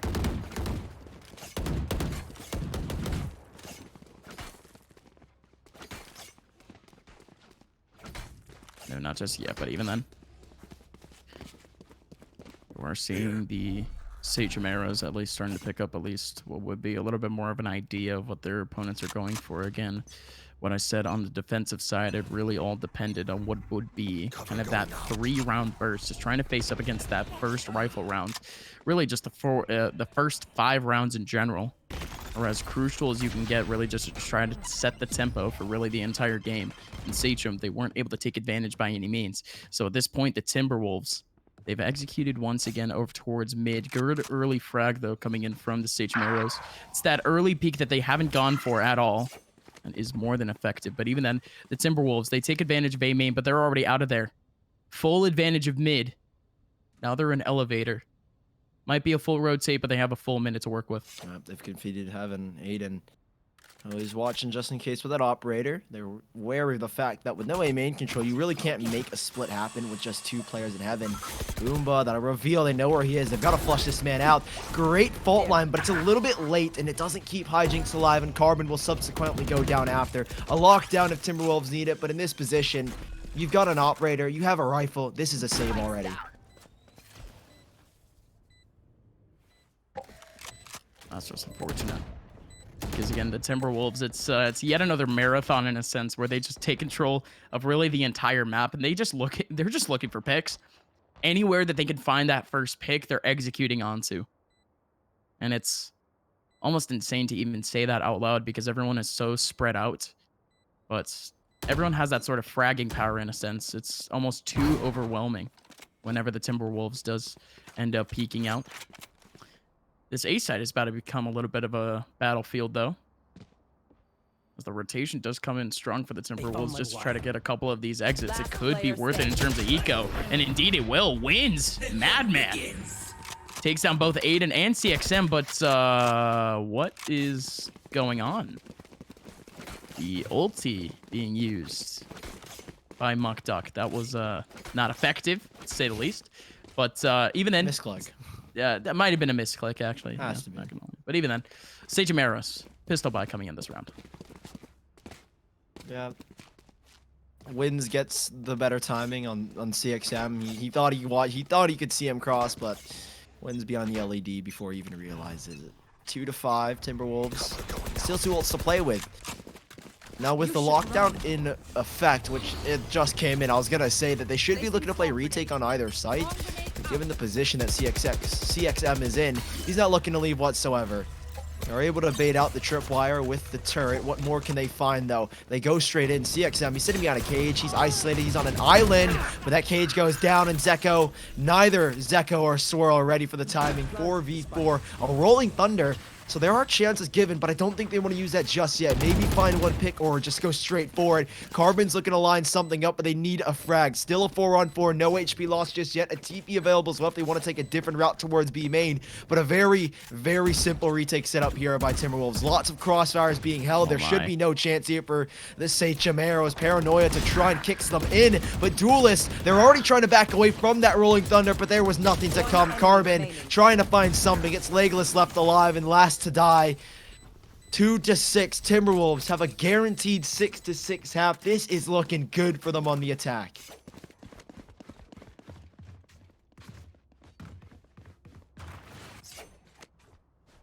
Looking real good, as at least they've evened up the half going into it. Sachem, however, they've just been hoarding ultis at this point. You have Legless, CXM, and Carbon all sitting up on him. I mean, this would be effective in a sense for what would be just a fat rotate, especially coming in from Legless.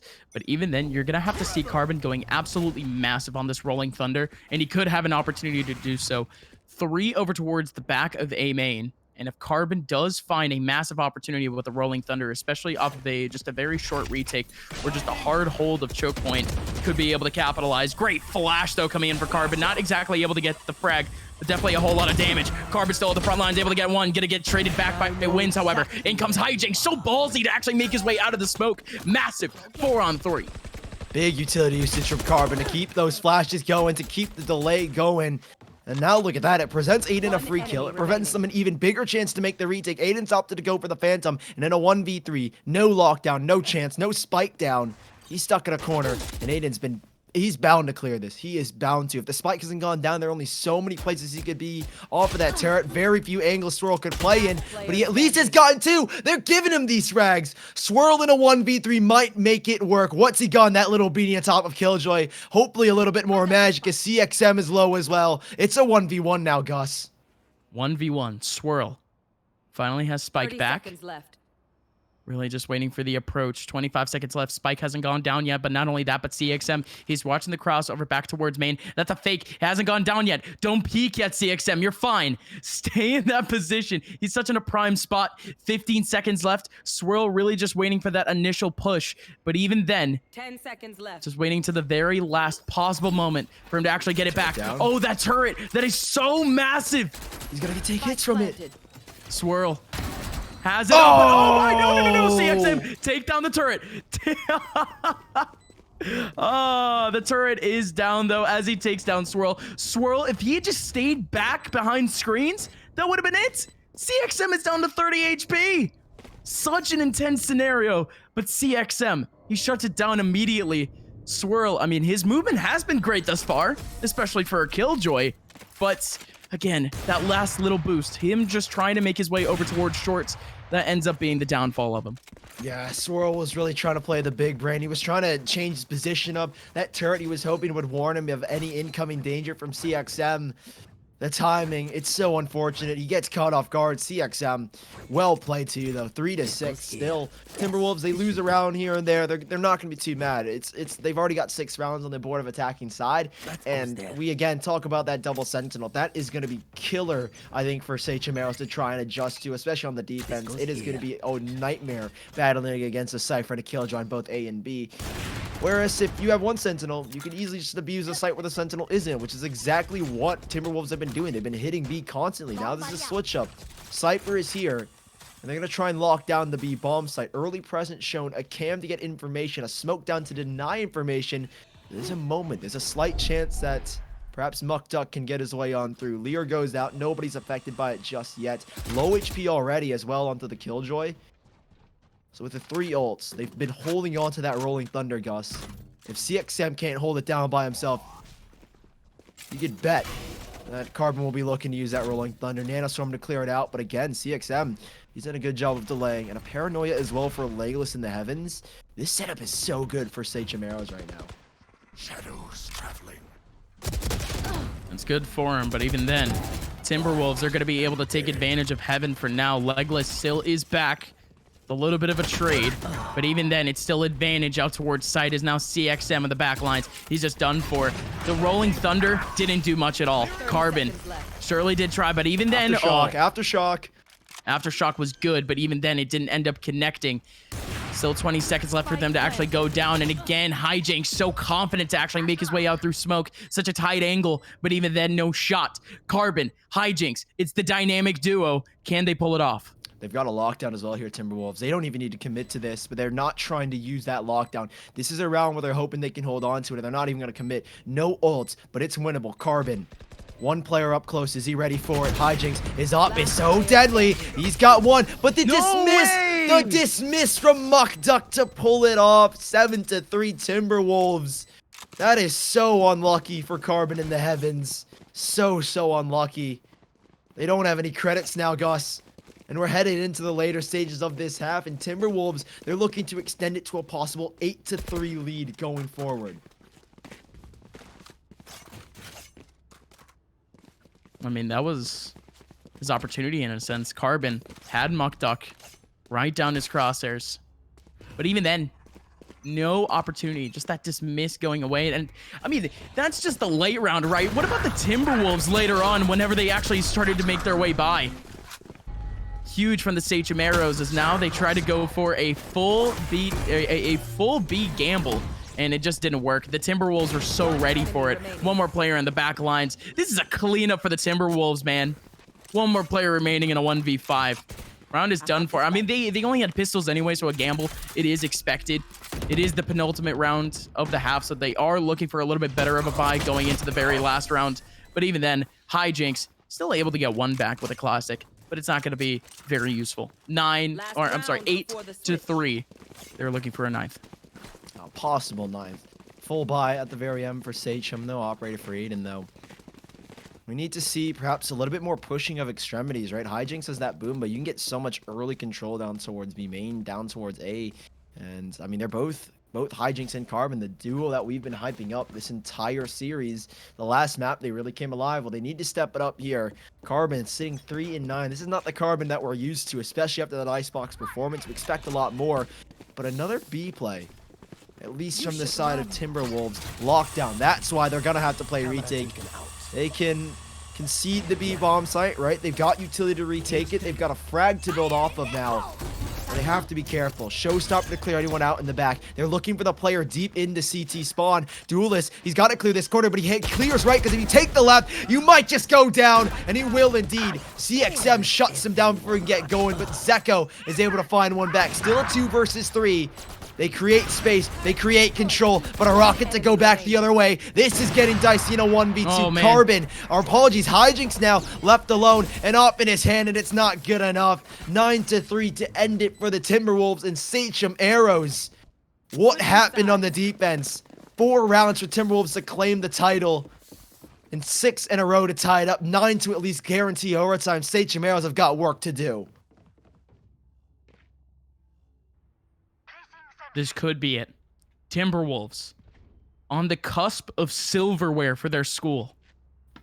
on the cusp of getting that little morning announcement on the PA saying that they're champions of the region, representing so their sick. high school. They're so desperately close, but even then, Sachem Arrows, they desperately need this pistol round. At least get that momentum back. Get the lust for frags.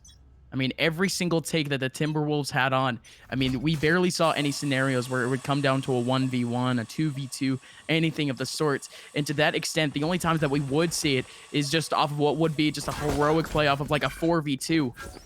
Sachem, they need to keep things even, and they need to go quick.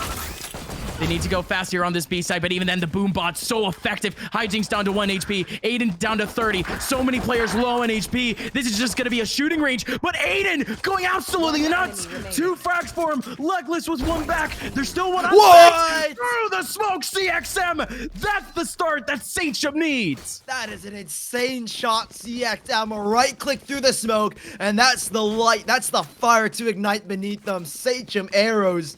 Yes, they're down by 6 rounds on the attack now. Yes, it's the second half, but they've still got life in them. And what a pistol round to kick them off. Timberwolves. That is shocking. After a Boomba like that, you expect the round to be done. You expect nothing more except for disaster for the Sachem Arrows. But somehow, someway, they keep on going a full buy here for the Timberwolves to try and battle back. This is the round they need. Double Nanostorm at the A main, at the A extremity. Those need to pop now. They will be popped, and there's so much damage that can be done, but he doesn't. He doesn't pop them early enough. Aiden's been exposed, but Aiden gets the frag back, or at least CXM will, and the A site open. Nanostorms are too late, and Timberwolves are down in men, but they're not down just yet. HP is low, and CXM is still trying to find frags. Wait a minute, Muckduck, he's back in it. Legless, he can't get anything done. Muckduck and Zeko make the retake happen. The Timberwolves, that was their last opportunity to really hold off Sachem before they got some rounds in. They did it. What a holdback. And again, you got to give it up to the player playing under Heaven. I mean, Aiden didn't hard clear him. He got a little bit of damage in, but he got all the calls in early to try to get this Timberwolves team back onto that A site. And they made their way in droves. 10-4 scoreline. Sachem, they're force buying. That is insane. I cannot believe Sachem. You have to force here. I mean, you're at such a crossroads. 3 rounds and you lose the grand championship. Timberwolves so close. What a round for them to pull back as well. I thought for sure when those 2 nanostorms didn't go off in time and Aiden was able to create that space, that could have been the round right there. But the HP dealt late nanostorm, it works out in their favor. Duelist caught off. That's a big frag though. Hijinks. If there was anyone to open up this round and create a possibility off of a risky full buy like this, you know it has to be Hijinks. A paranoia stuck to their face. Swirl gets it traded back. They know where the spike is. More damage onto 1 as well. Aiden with that immediate trade back though. 3 versus 4, but they still have control over the heavens. They still control both elevator and mailroom. And wins. Gets this frag. They got a chance. There it is. Phantom picked up now, and they have a mid advantage at the least. Oh. Wynn's trying to make his way on. Didn't work out in his favor, but even then, still gonna be a big opportunity to get the spike down. The rotation is a little bit slower. Spike planted. Get out of my way. And in we go, folks. 2v2, Aiden. And the back lines has the knives out. Not only that, but the util is still up. But even then, I don't think the killjoy is on. I don't think those are alarm bots either. Those are just swarm grenades. Still trying to make their way around. They do have the crossfire up too. This is massive for CXM to get himself a couple of frags. Be the hero of the round. But even then, they hard clear him. Aiden, last one remaining, has the knives out. But Zeko gets 2 with the SMG. 11-4. Sachem with a Hail Mary of a buy. And it doesn't work out in their favor. The Timberwolves back on top. Such a risky position. That crossfire, in theory, it could work if instead CXM changes position. He plays around elbow. There's no support system. There is no support system between those two. And when you're on Blade Storm, it's not a fully automatic weapon. You can only shoot those knives as fast as you can click. And even then, there's a guaranteed delay between them. So Aiden was in a rough position from the get-go. 11-4, the full buy for Sachem Arrows to keep their dreams of scholarship alive, or a $5,000 guarantee, 1,000 each player alive. It could be dashed out the window. This is a round unless some insane style, some insane play from Sachem Arrow comes out. And if there ever was a time to do it, here is your time. Zeko, he will be spotted out, flushed out now by the Boomba. Cage goes up early. That'll deter any push, so they won't overcommit, or at least they shouldn't overcommit. Nano Swarms to at least support wins on the opposing side. He can call on those whenever he needs. But they're taking it up mid instead. Sachem Arrows. There's still a tripwire to watch, and Duelist, he'll be ready to make contact. As soon as there's an inkling, he'll drop those paint shell grenades, and here they come. There can be so much damage. He's still trying to hold them back. A minute left on the clock, and Timberwolves, they've got a firm hold towards the nail. So many players can change and watch the angle. There are two currently. Turret goes down to make the contact in Zeko. Zeko's got to do this. Nobody else is watching this. Swirl pushes through. Swirl gets a big bag. Swirl holds it down. Hijinks with one, but it's 3 for Timberwolves. Zeko to try and pull another frag back to the side of Timberwolves. But in a 4v2, you don't have to do anything. You know where the spike is, and you've got control of this round, and you might just have the game in your pocket. They've got it. 30 seconds left. These last two players are in heaven. They're rotating off. Even though there's someone in elevator, he could be making all the callouts right now. But even then, these last two players in heaven, Muckduck does get the kill onto Legless. Carbon, head on a swivel, still takes down Zeko. But Muckduck, back in that top fragging form, gets himself 3 on the rounds. The Timberwolves, 1 away from silverware. One more round and one more buy for Sachem possibly. They've got so much on the line here. There's no op for Timberwolves. They don't need it. They could easily pick one up if they want to. But Sachem Arrows, maybe that could be the life left in this game. Both Sentinels playing on the B bombs. Like, that's insane. 2 Sentinels on B. They've got so much faith in Muckduck and wins to lock this one down. And they might have just read it right. Turret, Nanostorms. This is going to be a devastating push if Sachem Arrows full commit to the B bomb site, but thankfully it isn't too early. They're looking for mid control. Duelist will have to concede. There's nothing he can do about that, and he'll back up, but how do they play with this? Only one towards B main. It is such a risky split to make. They've dropped both the Nanostorm grenades, but a dink, a big dink, but a bigger kill from Hijinks. Swirl goes down. He's got his showstopper online, and now anything is possible. The world is their oyster, or split, I should say, is their oyster now. The championship is within their hands, and now Oh Zeko! no! Oh no! Get yourself a 2K, a brace from Zeko. Huge opportunity for a third, but so much damage is done. Speaking of damage, 2 players down to just 20 HP. 1 more player remaining. Muckduck chasing, trying to get this last one. The satchel has him out. No way he can heal. No way he can even survive. Muckduck around the corner. Just one would do it, and he gets it. Just like that, the Timberwolves are your HSEL Fall Major Champions. Wow. What an unbelievable series. What a closing from Timberwolves. Imagine what they could do with double Sentinels on Icebox. Holy, that is dominance. Timberwolves, they didn't drop a single map heading into the grand finals, and they only dropped 1 single map throughout the entirety of playoffs. Huge congrats to Timberwolves, and my condolences to Sachem Arrows. Dominance at best, or at least we can say for Timberwolves. That is some insane play on Split. Split, man, it is such an unpredictable map. And who would have thunk it? The Timberwolves, they came out swinging. They had an early start, but at the very beginning, it was Sachem that had all the confidence in the world. They did. I mean, Sachem, it felt like, came into this game with the mentality that with that map under our belt, with Icebox under our sleeve, we can do anything. But it was because there was no double. I feel like we have to go back to this point. No triple duelist on Split, no double Sentinel on Icebox. That's the difference. Imagine if they kept Sage, if they kept Killjoy or Cypher when they played Icebox, how big of a game that could have been, or how earlier we could have closed this one out. And that double kill, not to mention from Zeko, is insanely huge. And it puts Hijinks, I mean, just look at this. Hijinks on no HP. Muckduck knows it as well. The game was over at this point. And huge plays coming out from everybody on the side of the Timberwolves. I mean, there was so much going on, and they played fantastic the entire series. Well, at least some sort of championship, at least some sort of trophy, is going over to Blue Valley Southwest High School in Overland Park, Kansas.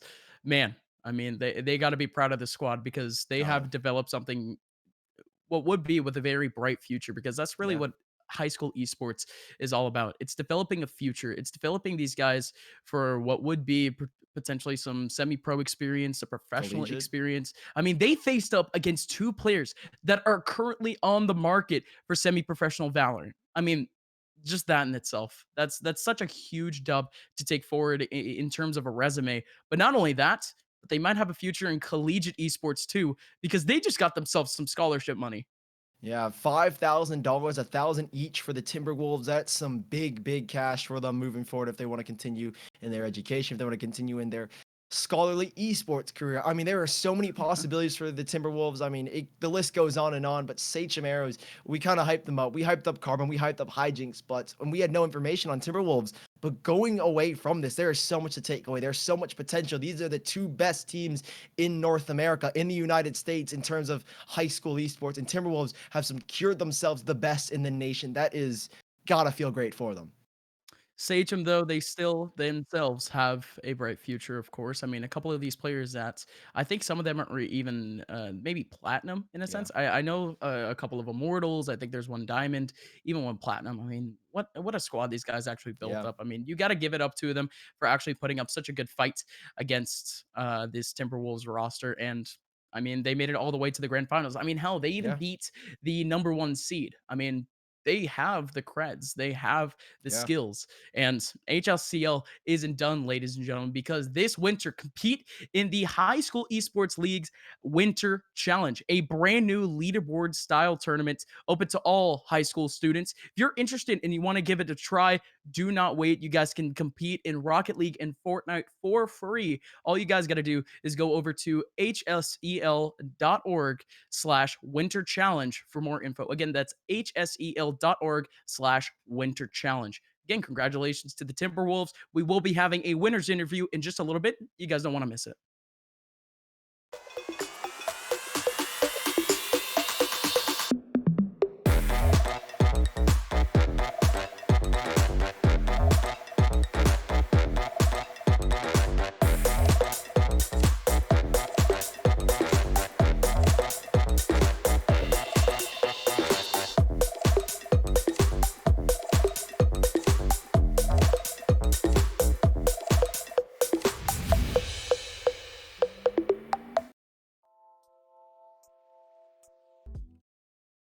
Ladies After and a gentlemen, dominant welcome on back victory. in. Oh, Oh, oh, hey, Sully. What's okay. poppin'? Hey, Gus. I thought we discussed this already. Okay, you See, take it away then, it's buddy. been it's been a long night, and honestly, we've been fire with our intros thus far, but it And just then so we and happens then to we be the messed it one up at the quick winners interview. interview.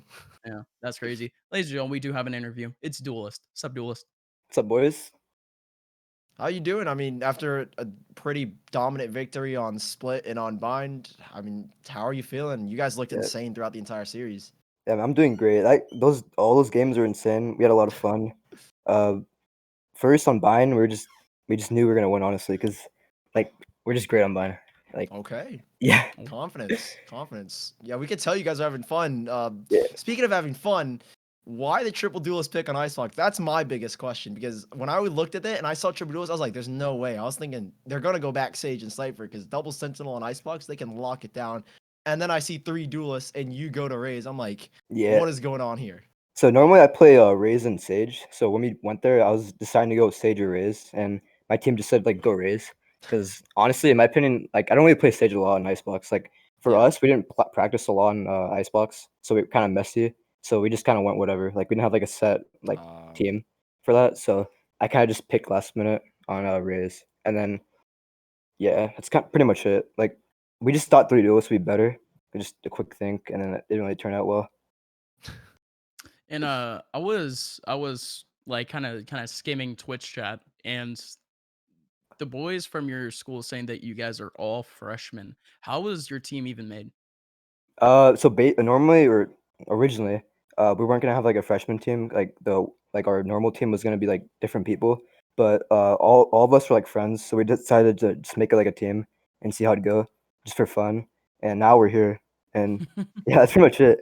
Like I mean, you guys are here, right? You guys now have $5,000 in scholarship money each. Yep. But that's the thing, right? You guys still have 3 more years of high school to really go through. I mean, Yeah, really, that's what's true. gonna be the future of your team? Of course, I could see you guys participating in more high school esports tournaments, but do you guys ever plan on doing any open tournaments for, like, Yeah. semi-pros or Yeah, just we're gonna weekend cups? yeah, we're definitely gonna try that out. Like, seeing that we won this tournament, we're gonna see what we can do in the future, see if we have more potential and possibly, take it more forward, see if we can get become pro maybe or semi-pro. But yeah, we did this originally we did it for fun, and now we just kind of took it big and we won. And yeah. Gotcha. And I mean, looking over towards the actual picks that you guys ended up going for, I think, were you the guys that ended up picking Bind, or was that your opponents? Um, I think they picked Bind, and then we went for defense because we knew our defense was gonna be good.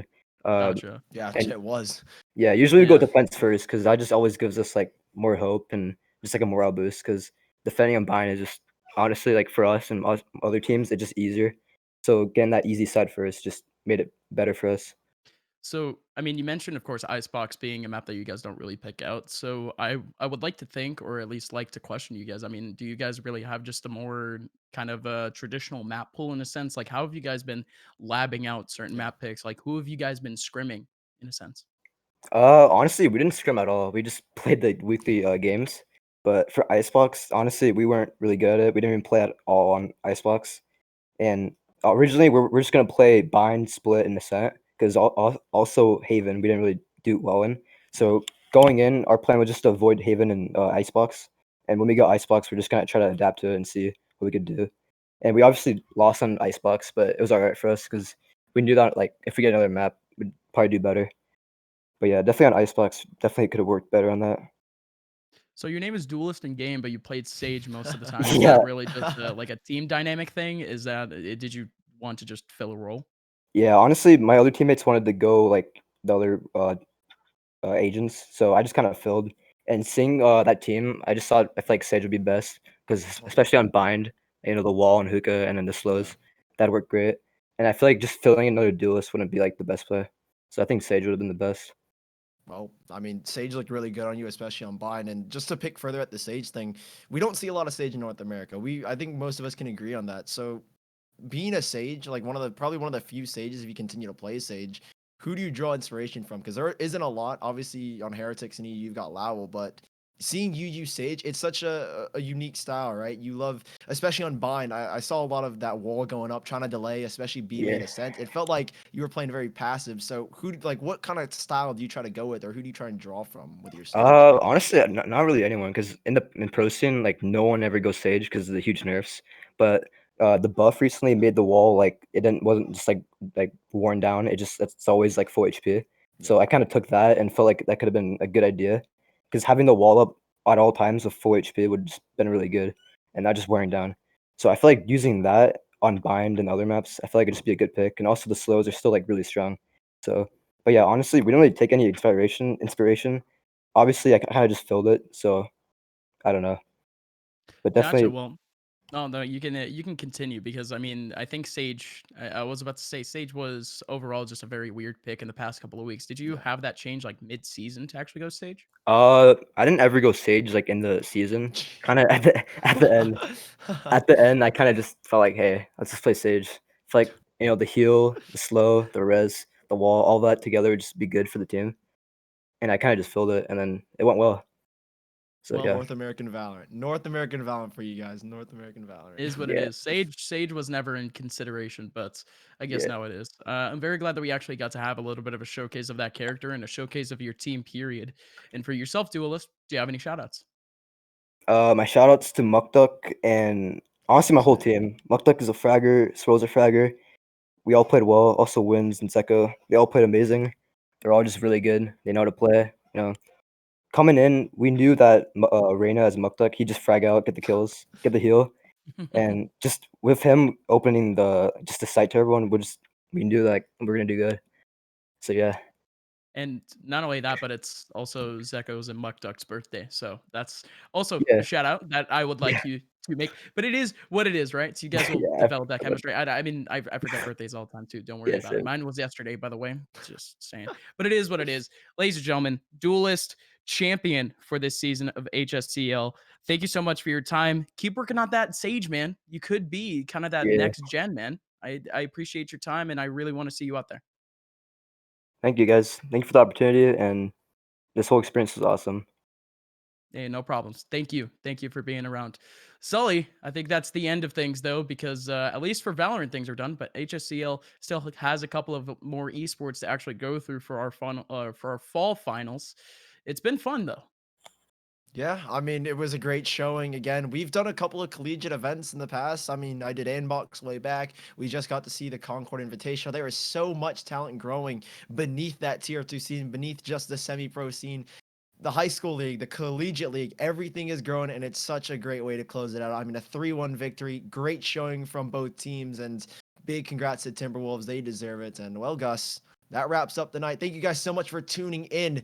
HSEL, like Gus mentioned, is not done just yet. We've got Rainbow Six tomorrow. We've got so much more going on the Twitch channel. So follow if you want to stay connected with the high school esports league. Of course, I'm Sully at SullyCast on Twitter. That's my co-caster at @upmine_ on Twitter. We've been your casters for tonight. We'll see you guys hopefully sometime soon on a Twitch channel near you. But this is goodbye for now. We'll see you guys soon. Peace out.